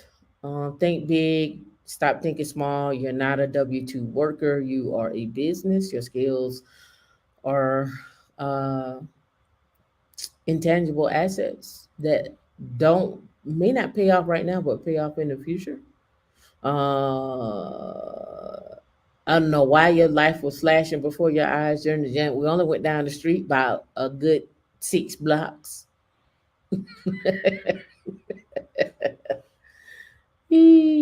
No, you didn't ride with me to the. Did you ride with me to the thing? Nah, you didn't ride with me to the restaurant. I was by myself. I was by myself. I was by myself. You know how we do, then. You know how we do. You know they be trying to challenge you in the car. You know, I had some Sunday drivers this morning, and I was like, I got things to do. I have to be back for this live. Then I had this motorcycle. I was like, I'm gonna let you pass OG, triple OG. Because I know that feeling too when you just out here and you just getting it. Like Brown eyes, I wasn't moving. No, why y'all telling lies on me? Don't tell no lies on me. I was going with the flow of traffic at that time. I understand just exactly where y'all coming from. Tam is Wilhelmina with the wheel. I was going with the flow of traffic at that time. Brown eyes, don't do that. You know, Tam didn't start driving till she was like 25, 30. I didn't start driving till I was 2.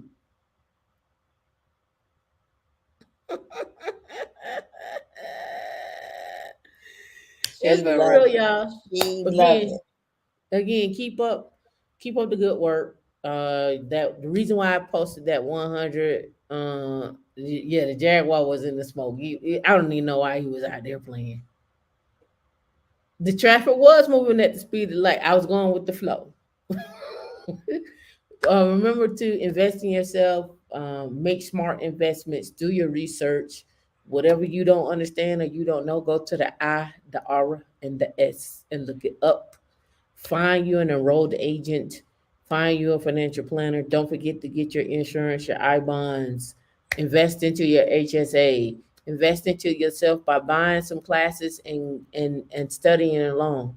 You are you are your legacy. I think the wisest words that I've heard for the past maybe 2 or 3 years is you owe it to your family to be rich. You owe it to your family to be rich. So take that however you want to. It could be rich in financial literacy, it could be rich in money, it could be rich in assets. But you either way it go, you owe it to your family to be rich. So and if you don't feel like you shouldn't be rich, why not? Why not you? Why do you feel that way? Why not you? Why do you feel you shouldn't be rich? All right. That's my thought process. Yes, health savings account. Health savings account. You can invest into your health savings account. And your once you reach a for me it's 2,000 right now. Well, once I hit the $2,000 mark, it is invested, it is optimized to be aggressive. And then so it makes money. And once you turn you can use it for medical expenses, but say you turn 65. Once you turn 65, there's no required minimum distribution. So in other words, when your 401k and you hit, I think when you hit 65 or 72, I think it's 65, you have to take required distributions, and that money coming out gets taxed. In your health savings plan, the money coming out doesn't get taxed, and there's no required minimum distributions once you hit 65. So you can grow that thing to $1 million, and the money coming out doesn't get taxed. Right? That's your health savings account. You invest into that every year. Single at 3,700, and if you're married, you invest into it at 7,300. And it That's depends what. on what type of insurance that you have. You might already have an account. And I think it has something to do with the deductible. Like I know one job, my deductible was high. So they set up a health savings plan and it automatically goes into the health savings plan. And you can contribute more to that plan to reach your max. But on this on my new gig, I think I have a low deductible, and so I wasn't offered a health saving plan. So what I do, because I like to use that card, is I contribute myself, and I use my health savings plan card to pay for my medical expenses. But you can also go to get medication, and like if you go shop at like the drugstore, like a Walgreens or CVS, they have items in there that you can purchase on your health savings card. And also, like your card has a website of HSA approved items that you can get. So, like, I know a lot of people are like CPAP machines, like your supplies for that, or if you have um, uh, diabetes or anything you need medical supplies for. I think you can even get like if you wear a mouth guard or things like that. Like I don't think you can buy like toothpaste and stuff like that, but you can even get some snacks that are HSA approved. So go and ask. And I didn't realize that till some one of the managers at Walgreens told me that some of the items in their store are HSA approved. So. Yep. All right. So right now, this is my own personal one, but I'm just gonna show you what it looks like. Right. So there's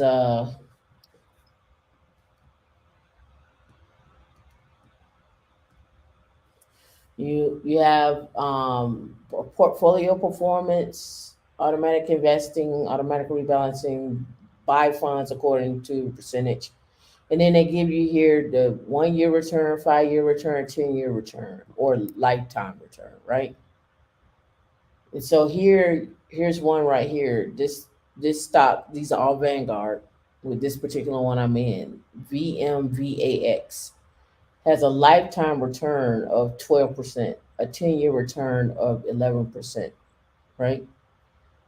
So typically, rule of thumb is that the S&P index performs and returns at a minimum of 10% on average, right? So anything you go to try to invest in, you want to be at a minimum of 10% and up, right? At a minimum of 10% and up. So here, I will most definitely invest into this one because in the 10 years, remember, it's a long term play. I'm going to be in it at least a return of 11% or a lifetime or at least 12%.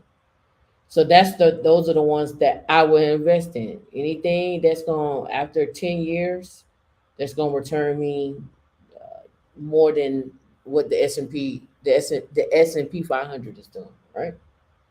So this one right here after 10 years is 11%, but then this is 6%, right? But it um also you have to look at what inflation is doing too, right? So and here's another one, VFTAX. It has a 5-year return of 12, a 14% return in 10, and a 12% in uh a lifetime, 12.9% lifetime. So what I would invest in those, and this is how you can look at it when you're looking at your funds as well too, right? So there's your HSA, then there's some things are called targeted date funds that you're investing. I think I think Tony told me he was a pilot and they got him set up in a targeted date fund. And he was like, I just invest into that and keep it pushing. So the 2030 fund, the 2045 fund, the 2050 fund are targeted date funds at this particular date and time. If I keep investing at $200 a month, the targeted date for 2045 or 2050, I should have this amount of money.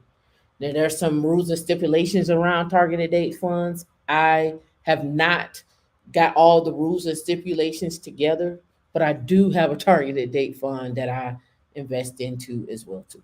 Right. So long term, I got things over here. People ask, "Are you spreading yourself thin?" No, because you again. I keep telling y'all, like when you start getting two, three, four, five, six, 700, 800, 1 million in salaries and stuff like that. It's only so much your 401k you can invest in, especially if you're single, unless you got like a spouse that where you can put 90% of your full 90% into your Roth 401k of your salary, right? But if you by yourself and you don't have no dependents, uh, you got to figure out what else you can do. Yeah. And so And you don't buying throw all your assets, eggs in one basket.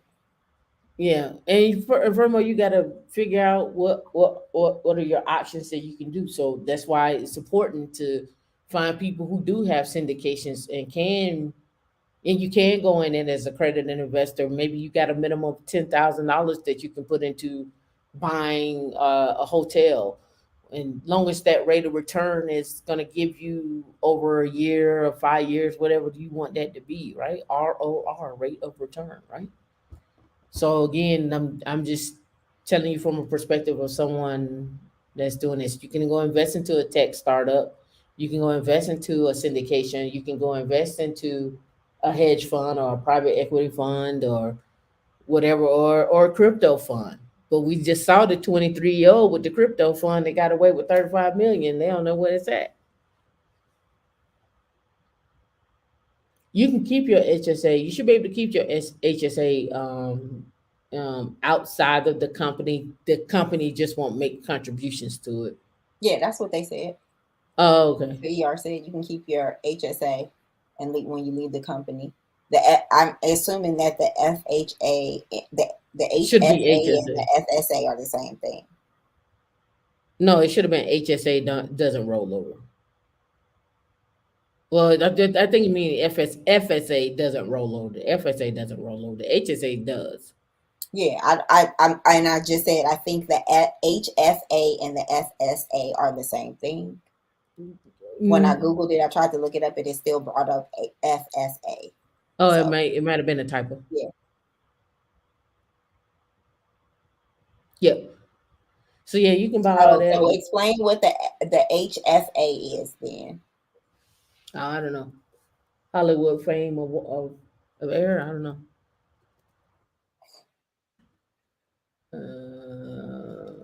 I'm learning something new today myself.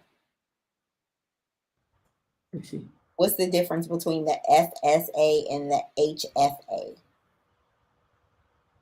Because when I look at HFA, it comes up with a HFA Advantage is a mortgage program by Freddie Mac. I know what an HSA is. I'm asking, what is an HFA? You've typed HFA twice. You meant health savings plan.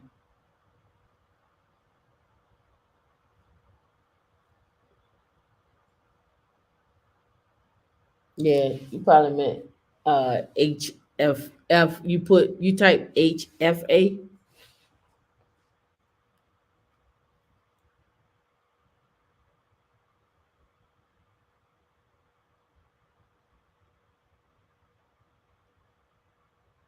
Yep. But shout out to everybody that came through. Appreciate you all coming through. Oh, it's limited by employer. I don't know about HFA. I've never seen that. Yeah, that's what I said. I thought it was an FSA. That was the one that's owned by the employer. That's the flexible spending account. Mm-hmm. And that's the one, and also you lose your money at the end of the year. So that's why I was trying to find what was the difference between the FSA versus what you said is a HFA. That's why I was asking, was that the same thing? When I look it up, it says, what is HFA sick time? Earned sick time accrual under the HFA. Employees would earn 1 hour of sick time for every 30 hours work. Oh, no, that's a HRA. What's that? What is HSA? Oh, okay. HRA is a health reimbursement. FSA is flexible spending. Mm-hmm. Healthcare FSA, and HSA is employee owned. You can keep it. Oh, yeah. Okay, HFA and the FSA are the same. Okay, it sounded like it. Okay. Yep, that's what I thought. We all on the same page. I'm missing out on like. Hey, D, drop the link for CTO Advisor. See if he can come up. He did. He made a statement on my review. I just wanted to make sure everything was copacetic. He liked it. If he got a cocktail, I'm going to get me one. What'd you say? What now? I said, if he got a cocktail, I'm going to get me one. CTO Advisor, can you come up for a hot sec? You know, a hot sec means 15 to 30 minutes. Yeah, I think they were talking about the same thing. He said, I normally do. Yeah, he said that, ER, I don't know if it's a he or she, but they said that the HFA and the HSA are the same thing. I mean, the FSA are the same thing.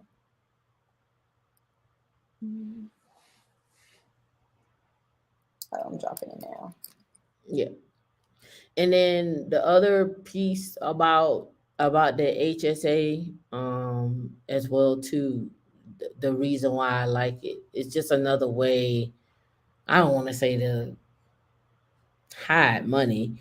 I'm just saying the siphon money from yourself, the hiding from yourself, like right. It's just another way to build. It's just another way to build up a revenue stream for you that it plays the market where you just don't know, right? You just and keep it pushing. What's going on, CTO? How's it going? I'm awesome, man. How you doing? Pretty good. You still on the road? No, I'm actually in my garage about to get in. You two, your timing is perfect. I'm delaying getting 5K in on the row machine.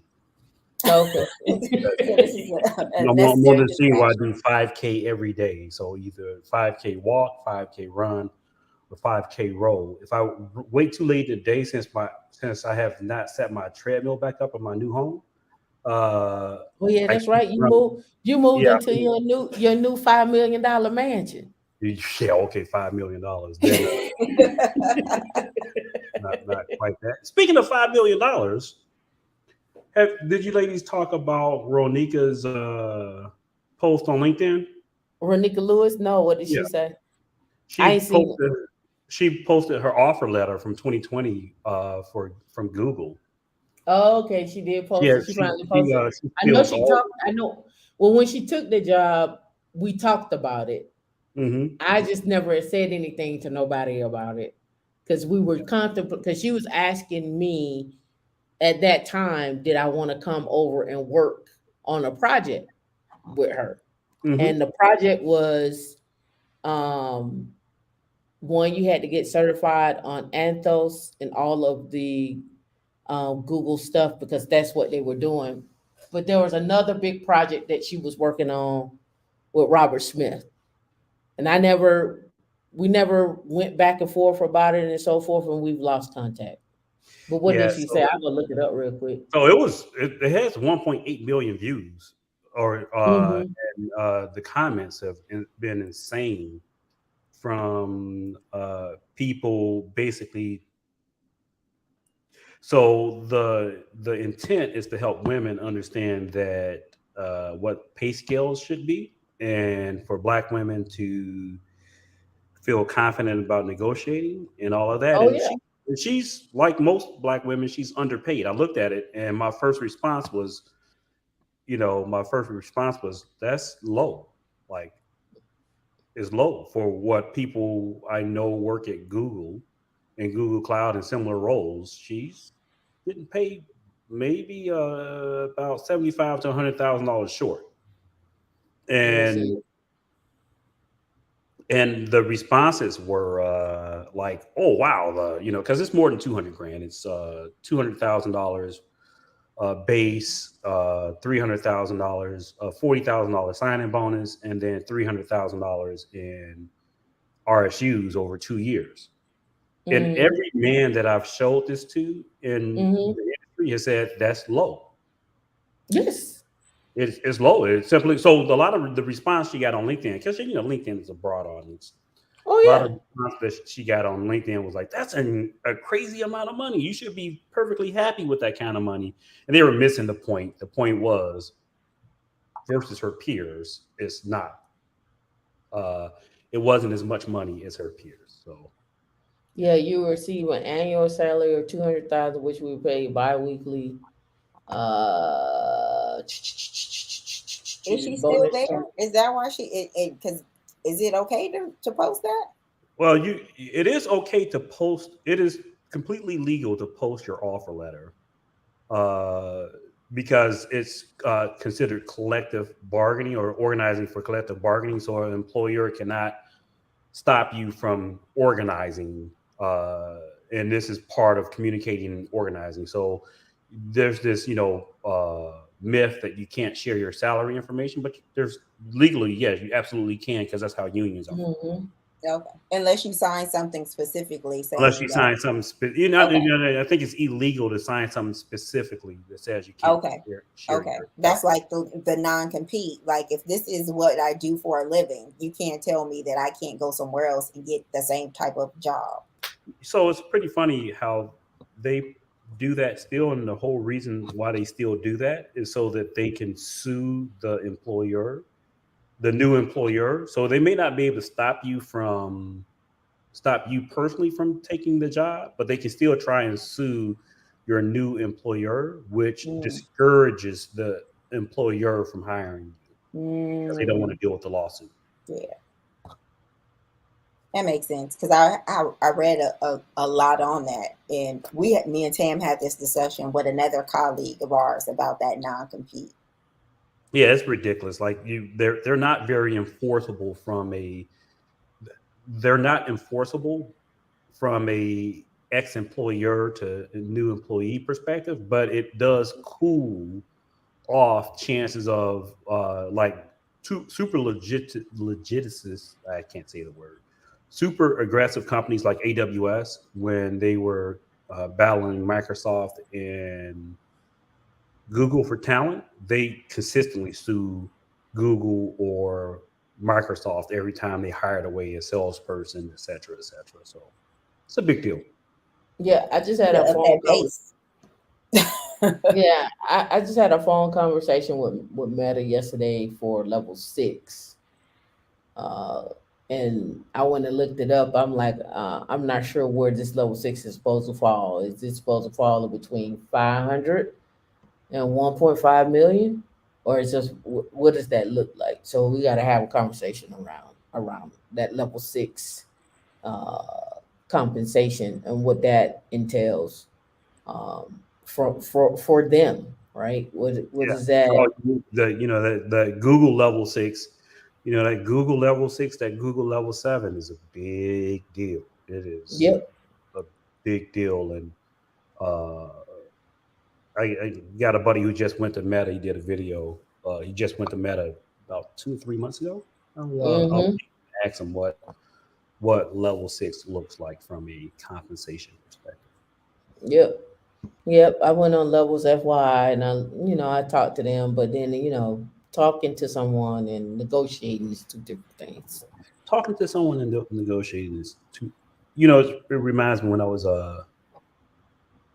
this is about 3 years ago when I stopped as CTO advisor temporarily and went to VMware for a short period of time. So my base there was 200, 220, something like that. And then, but it was really funny. I didn't know what the skill was at VMware. And I had two options. I could have been the solutions architect, or I could have taken a job as a senior director in marketing, but it would have required me to move to San Jose, Palo Alto. And I said, you know what? The only way I'd take that is if you guys pay me some ridiculous amount like $450 or $500,000. And the recruiter didn't say anything. And later on, a few months later, I found out that that's well within the salary range. And I threw out what I thought would be, it wasn't a crazy number, it was just kind of appropriate for what it would take for me to move there. But it was still, they're even when you throw back the number that you think is the right number, they have a pretty good poker face.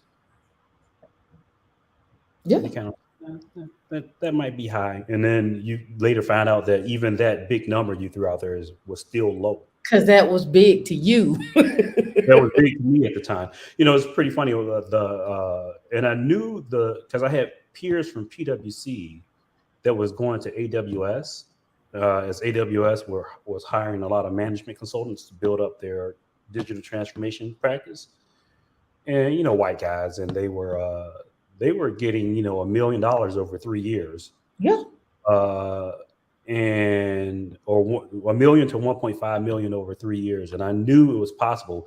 But what you don't know is that you just don't get it in cash. You get it in stock. And, AWS still has this hard, or at the time had this hard policy that you get 160. 160. That was the max. Yep. That's the max you can get. The You rest will pay you. you. Get 160. Unless you go up to level 7, then you can get a higher base salary. But that's why levels are important. Yeah. And I remember when I switched jobs when I was in DC. I switched jobs. I took on a new role, and that salary, I negotiated with them, and I was like, okay, well, let's come up with an offer. I threw out 250, and they were like, well, 250 we probably can't do. We could probably do more like 235. And I was like, how about 240? If you do 235, you can do 240. They was like, no. I said, well, how about 237? They was like, we can work that out. I said, okay, let's work that out. I just helped a woman, a sister who wasn't in IT. She was high-end project manager, like PMO office, just not in IT, more of it was a technology firm, but it was technology adjacent, IT Mm. adjacent. And she came to a firm and she was asking me, I referred her for the job. And then when she asked me for a salary, I said flat 250 base. Don't take anything less. And she was kind of like, taking it back. I'm like 250 base. And they did the whole thing where I knew the CEO and I recommended her to the CEO. And I said, you got to have her. If I could hire her, I would have hired her. And if I could afford it, I would have paid her 300. So that she was that level of resource. And and I told her if they don't give you the money, walk away. I'm like, it's not. I'm like, I don't care if they Yeah. come 235, 240, you're 250. They can afford it. You're going to bring that type of value to their team. But I don't know what freezes the market for people that look like us. I don't know what freezes the market when we obviously bring the value. Well, the other part, like ER just said, throughout 160K in a recruiter, then blink, and I know I lowball myself. That's the other part. And this is why I stress this so much. I was like, you have to understand what your skills are paying you, what the skills are paying you, right? When I say skills, I mean understanding your just Kubernetes in general, and the automation and microservices and security and all that. Those things pay, and they're not paying just like this 40,000, 50,000 salary that people are talking about. That's what they living off of. And I'm also saying at the same token too, you got to value yourself. What do you bring to the table outside of your skills? What are you bringing to the table as far as being able to find solutions, solve problems, communicate to people? All those things have value. Yeah, I was talking to actually a really good friend the other day. His wife had been trying to get him to call me and get some career advice. He hurt himself and he was looking to get out of. He was basically doing IoT and edge administration, Mm-hmm. and part of his job required him to carry devices, and he couldn't do that anymore. So he needed to transition his career to something that he could permanently work from home. And he was looking at boot camps for moving over to coding, etc. I'm like, we'll call him Fred. I said, Fred, you've been doing this for how long now? He's like, almost 20 years. I'm like, you have 20 years of experience around IoT and edge. I'm like, that's really, really valuable experience right now. If you Mm-hmm. move into automation, I'm like, I wouldn't discourage you from taking the boot camp, but I wouldn't focus it on, switching careers to like Python and Yeah. application development. That leverage, your 20 years of edge experience and just do automation at the edge. And I said, you can make a pretty good. I said you can make a pretty good salary, or you'd have to take a step back if you're going to switch over. He was very, very adamant about moving over to development, and I said, well, okay, well, you'll probably have to take a salary cut. What's the minimum you're willing to take doing application development? And he was like, 80 grand. I'm like, 80 grand. I'm like, how much do you make now? He said, 60. I'm like, what? Fred, if you don't send me your resume right now and go pick up a Ansible or Terraform course over the next week, I'm going to strangle you. Like, I said, I'm going to make it my personal goal to get you up to 160 by the end of next year. Like, it makes no sense for you to be leaving all that money on the table. Money. I mean, and when I say easy money on the table, just to install Terraform, write a playbook. Now understand how to write Terraform and write and put that together and put it together with GitLab, Ansible, and Terraform and understand state? That's just, I mean, that's 160 easy. Easy. Easy. Every day, all day. 160 easy. Easy. The you hungry? Okay, go learn this for a week with Ansible. Go learn Terraform and then come back and you can feed yourself. I was too done. I'm like, this is I was actually angry. You were angry, you was mad, and you wanted to cry a little bit because you were just like, man, what you been doing? Like, you were like, have you not seen my videos? Have you not what? I'm like, we've known each other for like 7 years now. Have you not read anything I've written over the past 7 years? Like anything. He married a good friend of ours, and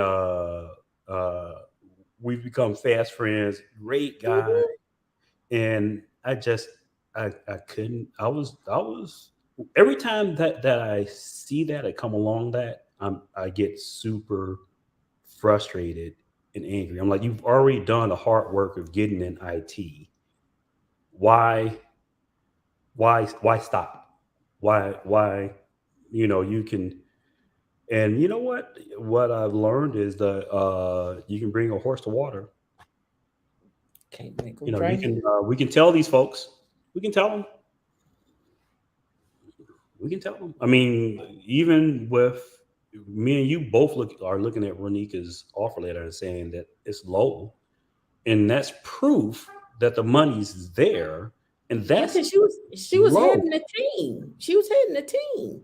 That's low money. She should have had team members making more money than her. That's low.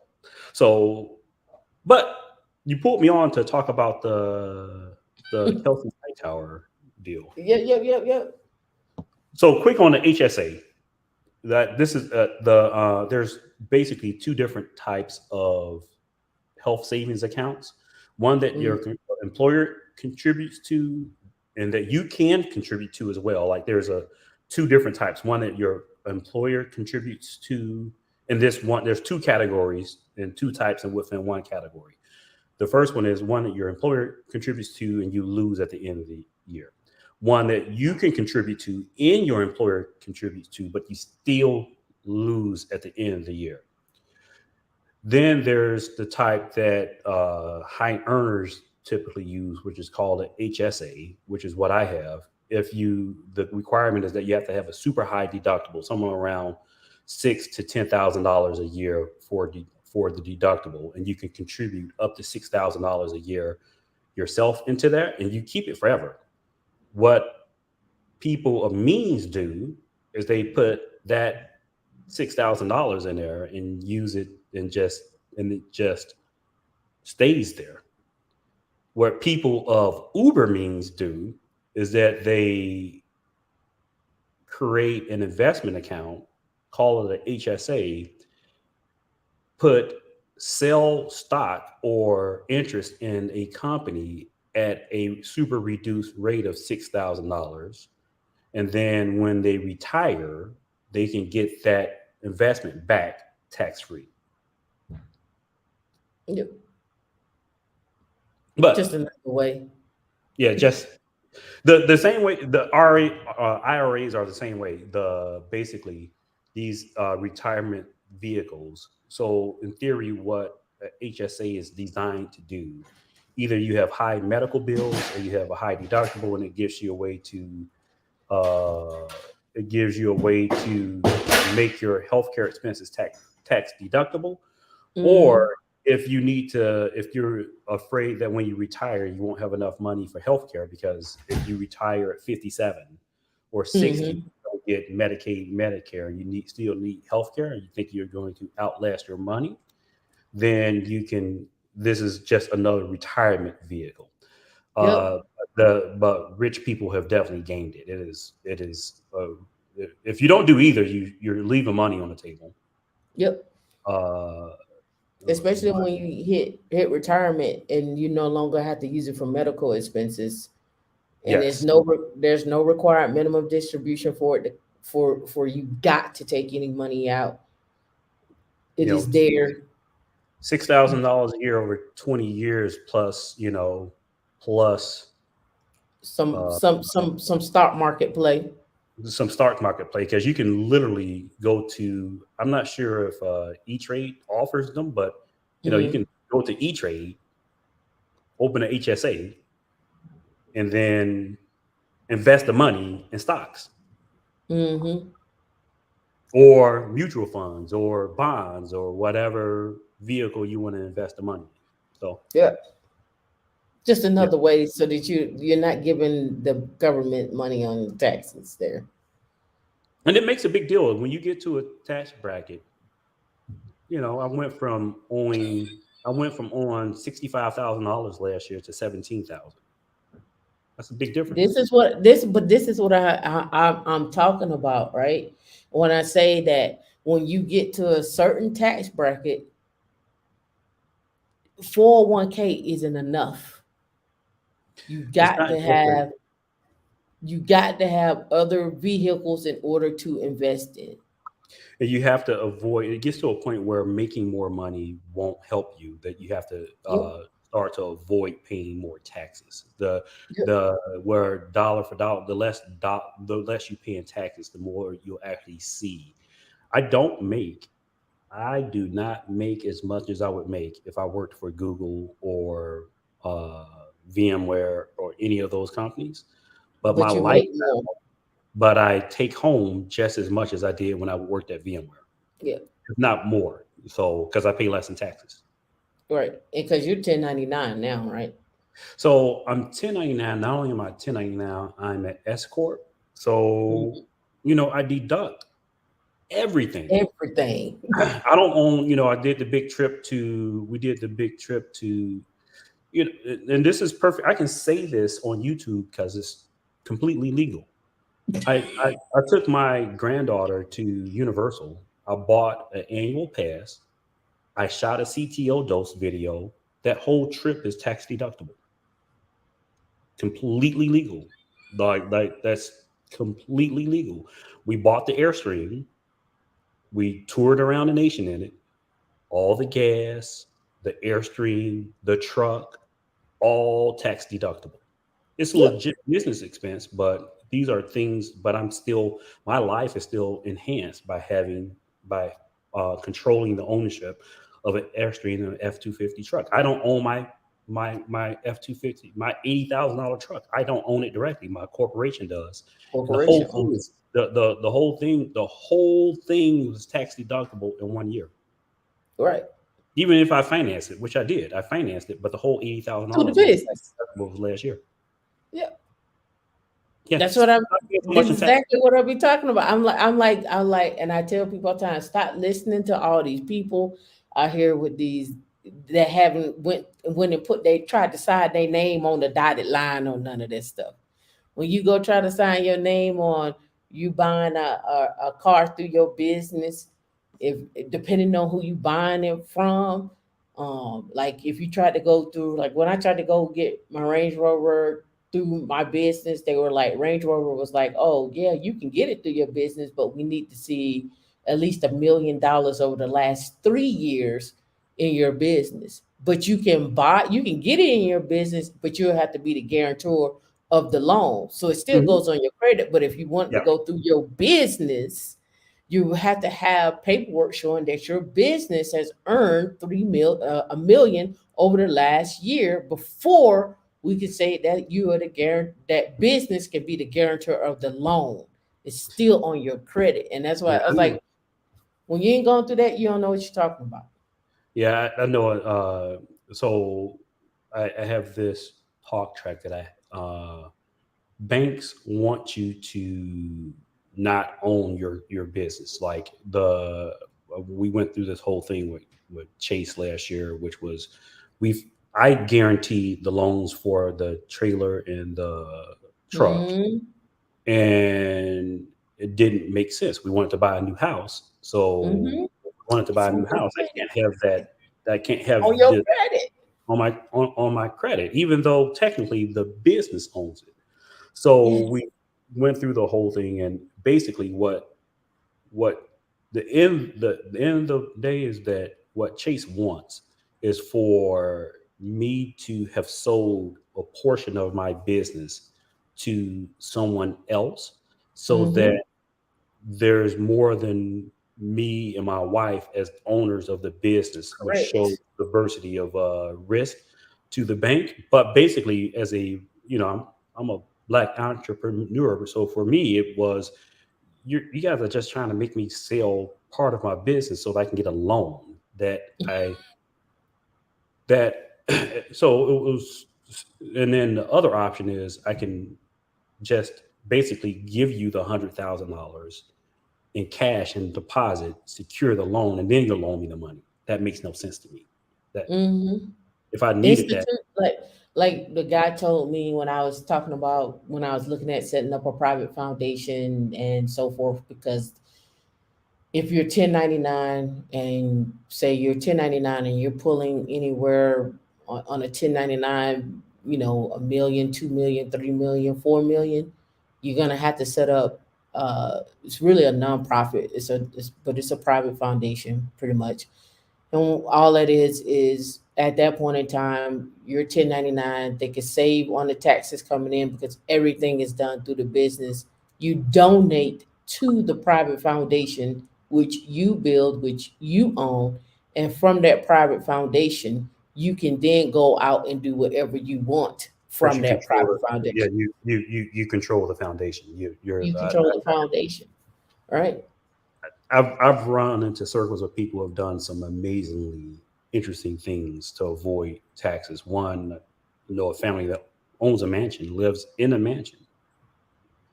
The mansion is they don't pay property taxes on it because the mansion Because is it's in in the foundation. it's in the foundation. I Correct. know a guy. Actually, he's a brother. I had he pays his daughter's tuition through a foundation because Correct. she wrote a letter to the foundation requesting a scholarship, and the Correct. foundation is paying the tuition through a scholarship. So that becomes Correct. the tuition becomes completely tax deductible, which Correct. is a legit problem for I can't the I have a lot of student loan debt. I don't get the $10,000 in relief. I would love to get $10,000 knocked off of my uh, student loan. Uh, One, I refinanced my student loans through a private lender, so I'm not qualified to do that. Period. Right. But even if I did, I couldn't get it. I couldn't get the thing the year before.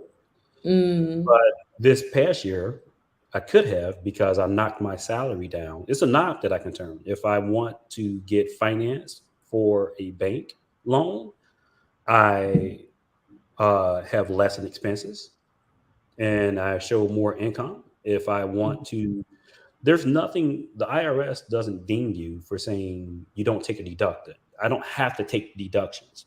So if mhm. one year I want to pay more in taxes so that I can get a bank loan, that's not illegal. The next Right. year we go back, deduct those things, and now I fall underneath that bracket for the for these government programs and get Mm, $10,000 in relief. Like some of it makes me sick. Like what people do. I believe that you should pay fair taxes, but when I didn't make so much money last year that it justified me paying $65,000 in taxes. Like there's extremes. Like mhm. that's a whole person's salary. Like Yes. really, yeah. Supervisor did well. They didn't do that good. Right. But then this is the conversation that I'm always having is like, okay, so now you know what that is. Now you have to figure out how to put what assets to buy that's going to help you with that tax bill. Like what offsets that tax bill for you. Real estate is one. Another one is again that private foundation, but you need to be 1099 because your money is already taxed. So it's just different methods and different things that you have to look at and look to do, because at the end of the day, you don't want that big tax bill. No one wants the old Uncle Sam or the IRS $65,000.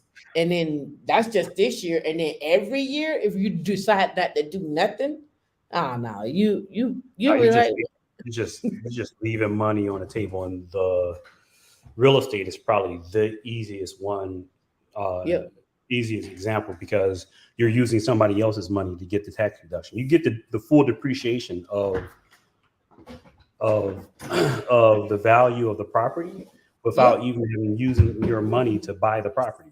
exactly. That's like Exactly. Easy money. This is what I'm stressing. I'm like, you can go and earn these salaries, and that's fine. And I'm with it. I want everybody to be at 200K minimum, but understand what happens when you get there that nobody talks to you about once you get there. What the actual taxes look like on the back end of you owing. Okay, so you say, hey, my company doesn't have a 401k. Sometimes you get hired and you maybe work for a company that don't have a 401k because they're new and they don't have enough employees. So now you're looking like, where can I put my money? I need to put that somewhere so I don't get this penalty. other crazy easy stuff, like the government wants you to own a business. Did you know Yes. that you cannot, many of us tithe, and you can no longer with the way that with the new tax laws set up, you can no longer straight deduct your contributions to the church. A individual can't, but you know what can? A LLC, S corp. So we pay our tithe through our S corp, and it's completely tax deductible. The last thing on this, Roger Stone, Trump flunky, lives completely through his LLC. Like all his expenses through his LLC. He files his taxes, his personal taxes, admits to owing tens, hundreds of $1,000s in taxes, and simply doesn't pay them.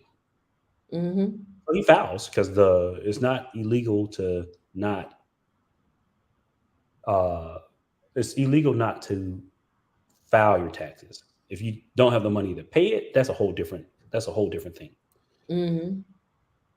The IRS is suing him to penetrate his LLC, which he'll probably win, but he can't go to jail because he didn't lie on his taxes. He paid his taxes. I mean, he filed his taxes. He's just not paying them because he's saying that the LLC is separate from him, and the IRS simply can't go and garnish the LLC because it's not him. So, it's get a good accountant. When you get to making $200,000 a year, get a very good accountant, because making that, staying there may be a better life balance than chasing making more money. Yep. And you gotta have your, I don't want to say your affairs in order. I want to say you need to have what your end goal is in order. What is it that you're trying to achieve? And I talk about that a lot because you can make the money, but if you're squandering away and you're not protecting and you're not putting it into assets, it's just you needing more money. And trust me, I've done it. I've done it. We're not preaching from a soapbox. Most of us have lived this, especially if you're Black, and I didn't come from money. My mom was on food stamps half her life, so this is, a lot of this is super new to me when I first started making. And the other thing about when a bunch of us make it, you know, that getting to that 200K mark, a lot of us don't feel it. Like we're making good money, but when we look at our peers, we're like, wait, why is it that my peers can do X, Y, and Z and I can't?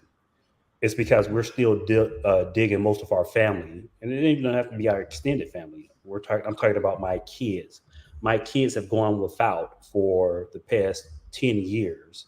And now I'm starting to feel the holes of them going without. My son, he has his BS in computer science, but getting him through school, you better believe that was, you know, they were like, no money for you, Keith. You make too much money. No money for We have no assistance. no assistance at all. But I don't have the cash to get him through school. Correct. So, and they're not giving him student loans that he went to DePaul. They're not giving him student loans on that. I'm taking on that debt. So I get it. It's hard. Even when you make a lot of money, it's hard. But a lot of us are first generation making a lot of money, and we have to be careful. When I talked to my mom, she asked me, it was probably about 2 or 3 months ago. She asked me how much money I made, and I told her, she's like, when did you start making that kind of money? They don't pay you that.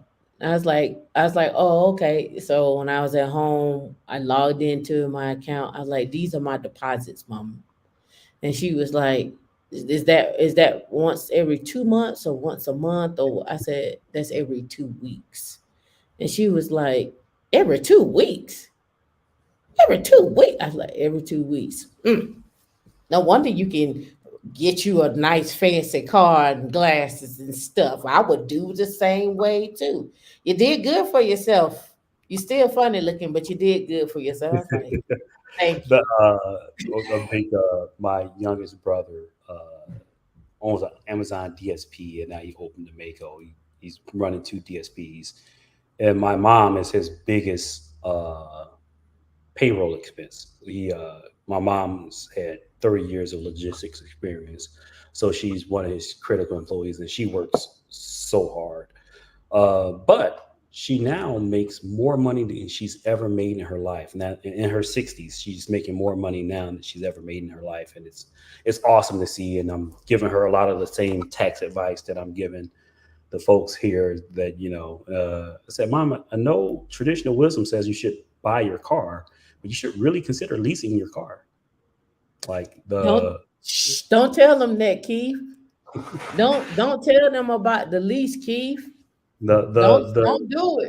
Don't tell them about the lease. Don't tell them about the lease, Keith. Don't do it because they keep that secret. Don't do it, Keith. Because you lease your car, it's a waste of money. How dare you go lease a car and have it as a tax write-off? People need to go. You can either give it to the government or you can have a nice car. I'm just saying once you get to a certain tax bracket, like at the end of the day, if you end up paying $1,500 to $2,000, if you're minus $1,500 to $2,000 in your bank account, like at the end of the day, but you've made $6,000 and $6,000 or $7,000 in lease payments, but the real cost to you is only $1,500, and you have access to a new car with no maintenance. Why wouldn't you do that? I'm not understanding, because now you're paying that much less in taxes and you have the new car. Like my mom has a car that she paid off, and I said, Mom, you should probably look at selling the car, putting that money in the bank and going to lease the car. You'll probably be better off in taxes. Go talk to a tax person, but my back of the napkin math says that there's no reason why you should have a depreciating asset sitting in your yard when you can recapture that money and just lease as needed. But again, that's not why I know we're talking about SSJ, HSAs and FSAs, but this is why this stuff is important. You got to find ways to pay Uncle Sam less money. Yep. And again, it is all a matter of seeking the proper advice. I'm only giving you things that I've encountered and ran into because I didn't have nobody else to talk to. There's again, there's nobody that looks like me wherever I go and work at. And there's nobody that looks like me that makes the money that I make. So Uh, I the, I can't talk to someone, and I've been in this situation where I've been around other black men. And I'm like, hey, I'm taking on this new job. It's paying me this, and they was like, man, yeah, woo, that's a lot of money. I don't know, man. Like I don't know if I can do that. So if you don't even think that you can do that, that means that you ain't even making that money. So that means me talking to you about taxes and stuff don't even make sense. yeah, I've found a great network. I've I've found a great network. I have there's things that we don't realize that Hmm. impact us, like the neighborhood we live in has a Yes. huge impact on the interactions that we have and the opportunities that come as a result. Yep. So a good friend of mine lived in a working class neighborhood, and I told him, like, man, you got to move around the corner to me. And he was like, why? I'm like, just just do it. And he did it, and he was like, wow, you're right.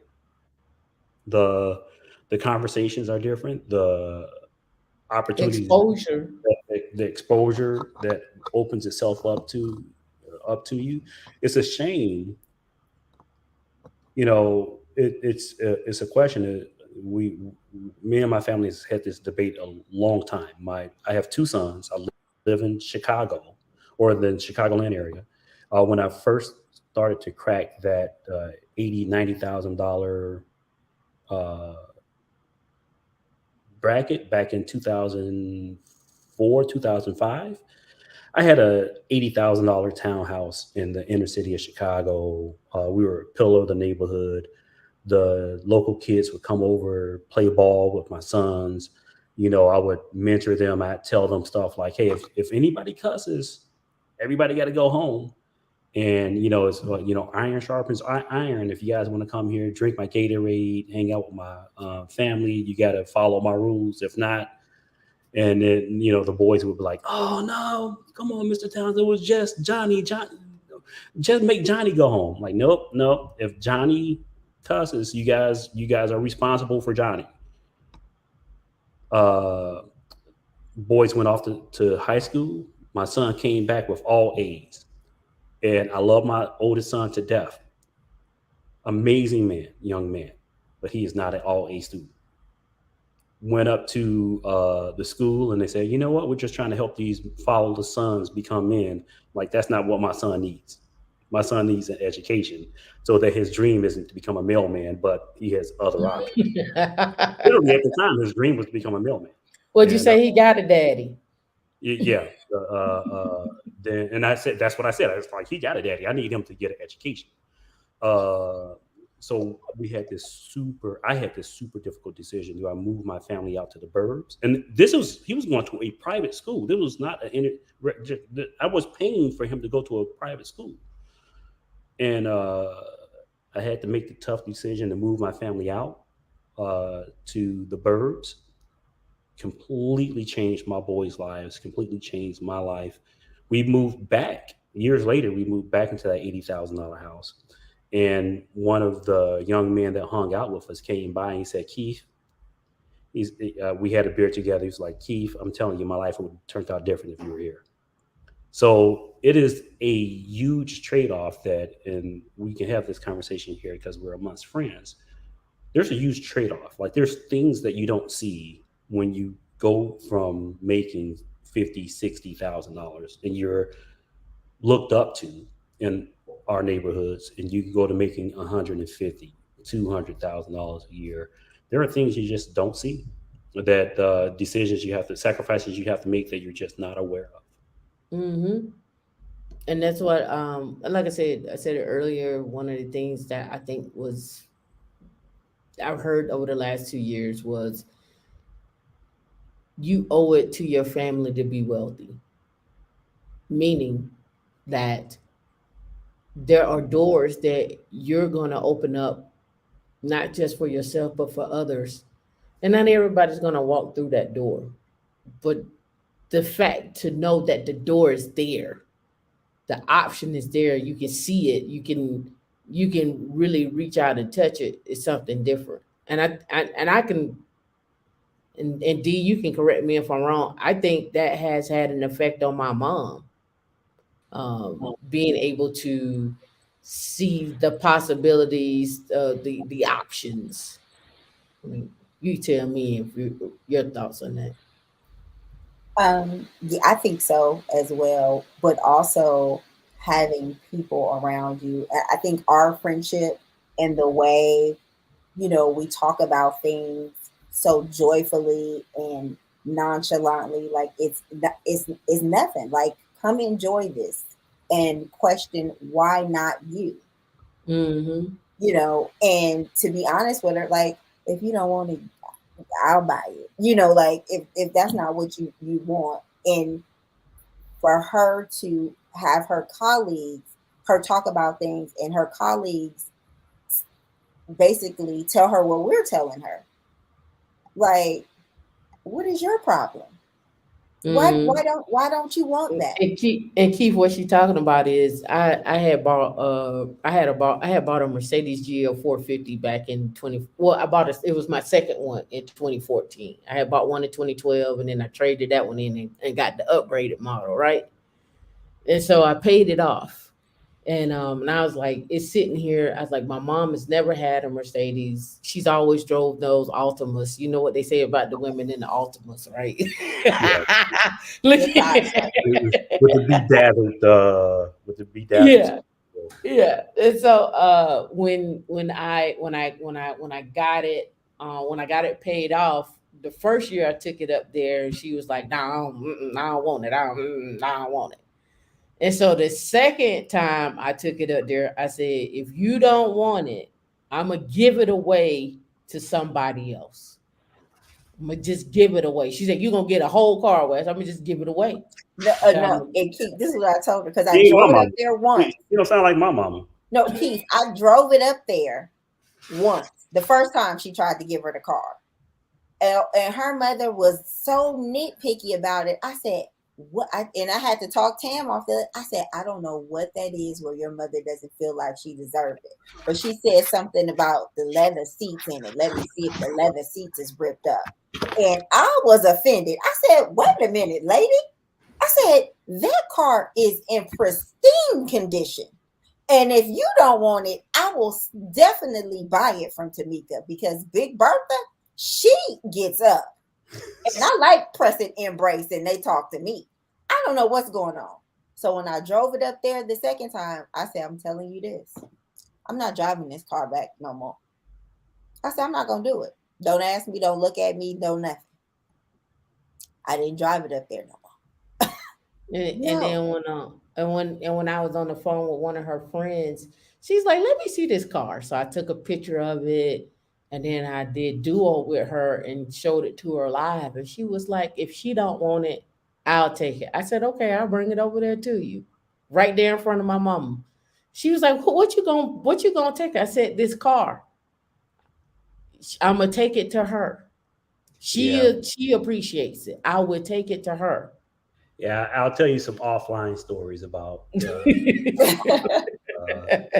her journey to. My mom is super talented.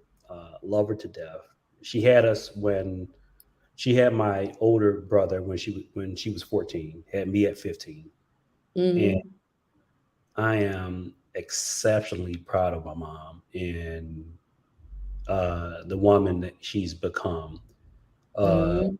but now that she's effectively my mom is only 65, Mhm.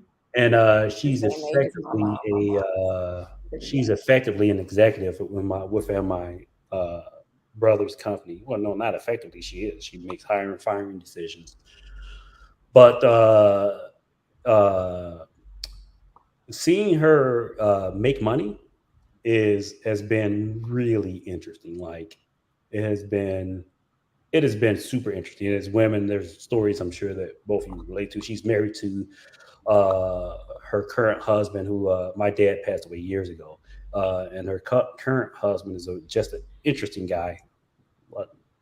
I like him; he's all right, but he makes more money than him, and it is just really it's an interesting dynamic. I tell Mrs. CTO all the time, look, she can take over the reins anytime she wants. She can go out and kill it, and I will have no problems being a house husband, being a trophy husband. It is my dream. Like I will let she needs her Louis Vuittons cleaned every other week. That's fine. I got you. You said you ready. I'm ready. I'm like, You ready? Just tell me when. I don't know Just how to let do it. me I don't in, know how to bro. do it yet. She's very particular about how her towels are folded. Hey, 20 years I haven't gotten it, but I promise you, you let me stay home and be at home a trophy husband, those towels will be folded every day, like just Clockwork. Like when you come home, it's going to be laid out. I'm all for it. I'm all for it. So What you say? You can say I'm ready to take a break. you know what? I'm not built to not work. I would do something, but it would be something that I wouldn't have to make money. Like my dream used to be working at Best Buy's Geek Squad and just telling people, this is what you should buy. If you don't buy it here, go to get it off Amazon or something to that effect. Like I need to work.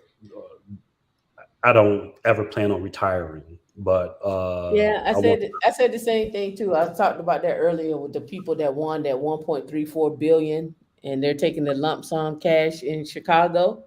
And they're splitting it. I was like, I probably still would work. I would probably still work. Everybody, I think it's crazy. It's just at this point, I like what I do. It's ingrained in me. Let me solve this problem. But trust and believe I wouldn't take no shit. No, that what they call it, FU money. Yeah, that's yeah. No, I'm not gonna do that. No, I'm not gonna be available for that meeting. No. Don't you already do that now? Kinda. All right. I gotta go and barbecue some pork chops. But good. You called me up to talk about the recording that you did.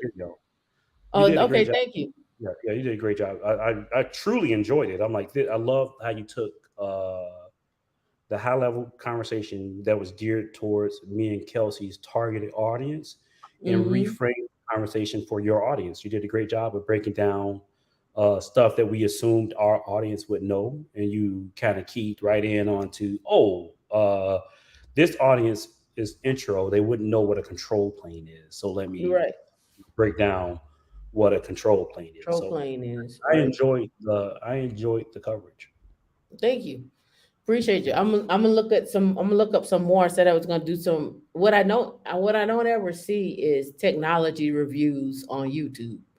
I always see reactions to like how was it Hollywood Housewives of Atlanta or something like that. But I never see tech reactions to interviews and what things mean and stuff like that. So I said I was going to start doing more of those, at least one a month. That would be fun. I would look. And I love it because I still learn stuff from it because I'm not as technical as I used to be. So when you break down to a basic fundamental, and Kelsey talked a lot about fundamental things. I'm not on Linux. Like I didn't grow up on Linux. I grew up on Windows. So there's a bunch of I just don't know. So I love popping in and hearing, operating system is an operating system. It does the same thing, but goes about it doing it in a different way. And I love coming here, getting that context. I'm like, and I can easily take my Windows primitives and convert it to Linux primitives and better understand for my audience, which is both technical and non-technical. So, great job. Cool. I appreciate you. Go ahead and cook your pork chops. We're gonna wrap up over here. D, you ready? Yeah. Thanks, D. All right, that's it, y'all. That's all we got. That's all we gave all we can give. D Dee didn't throw me under the bus. She didn't have me out in the streets darting cars like she had me earlier in the streets starting. She's the one that was on the corner.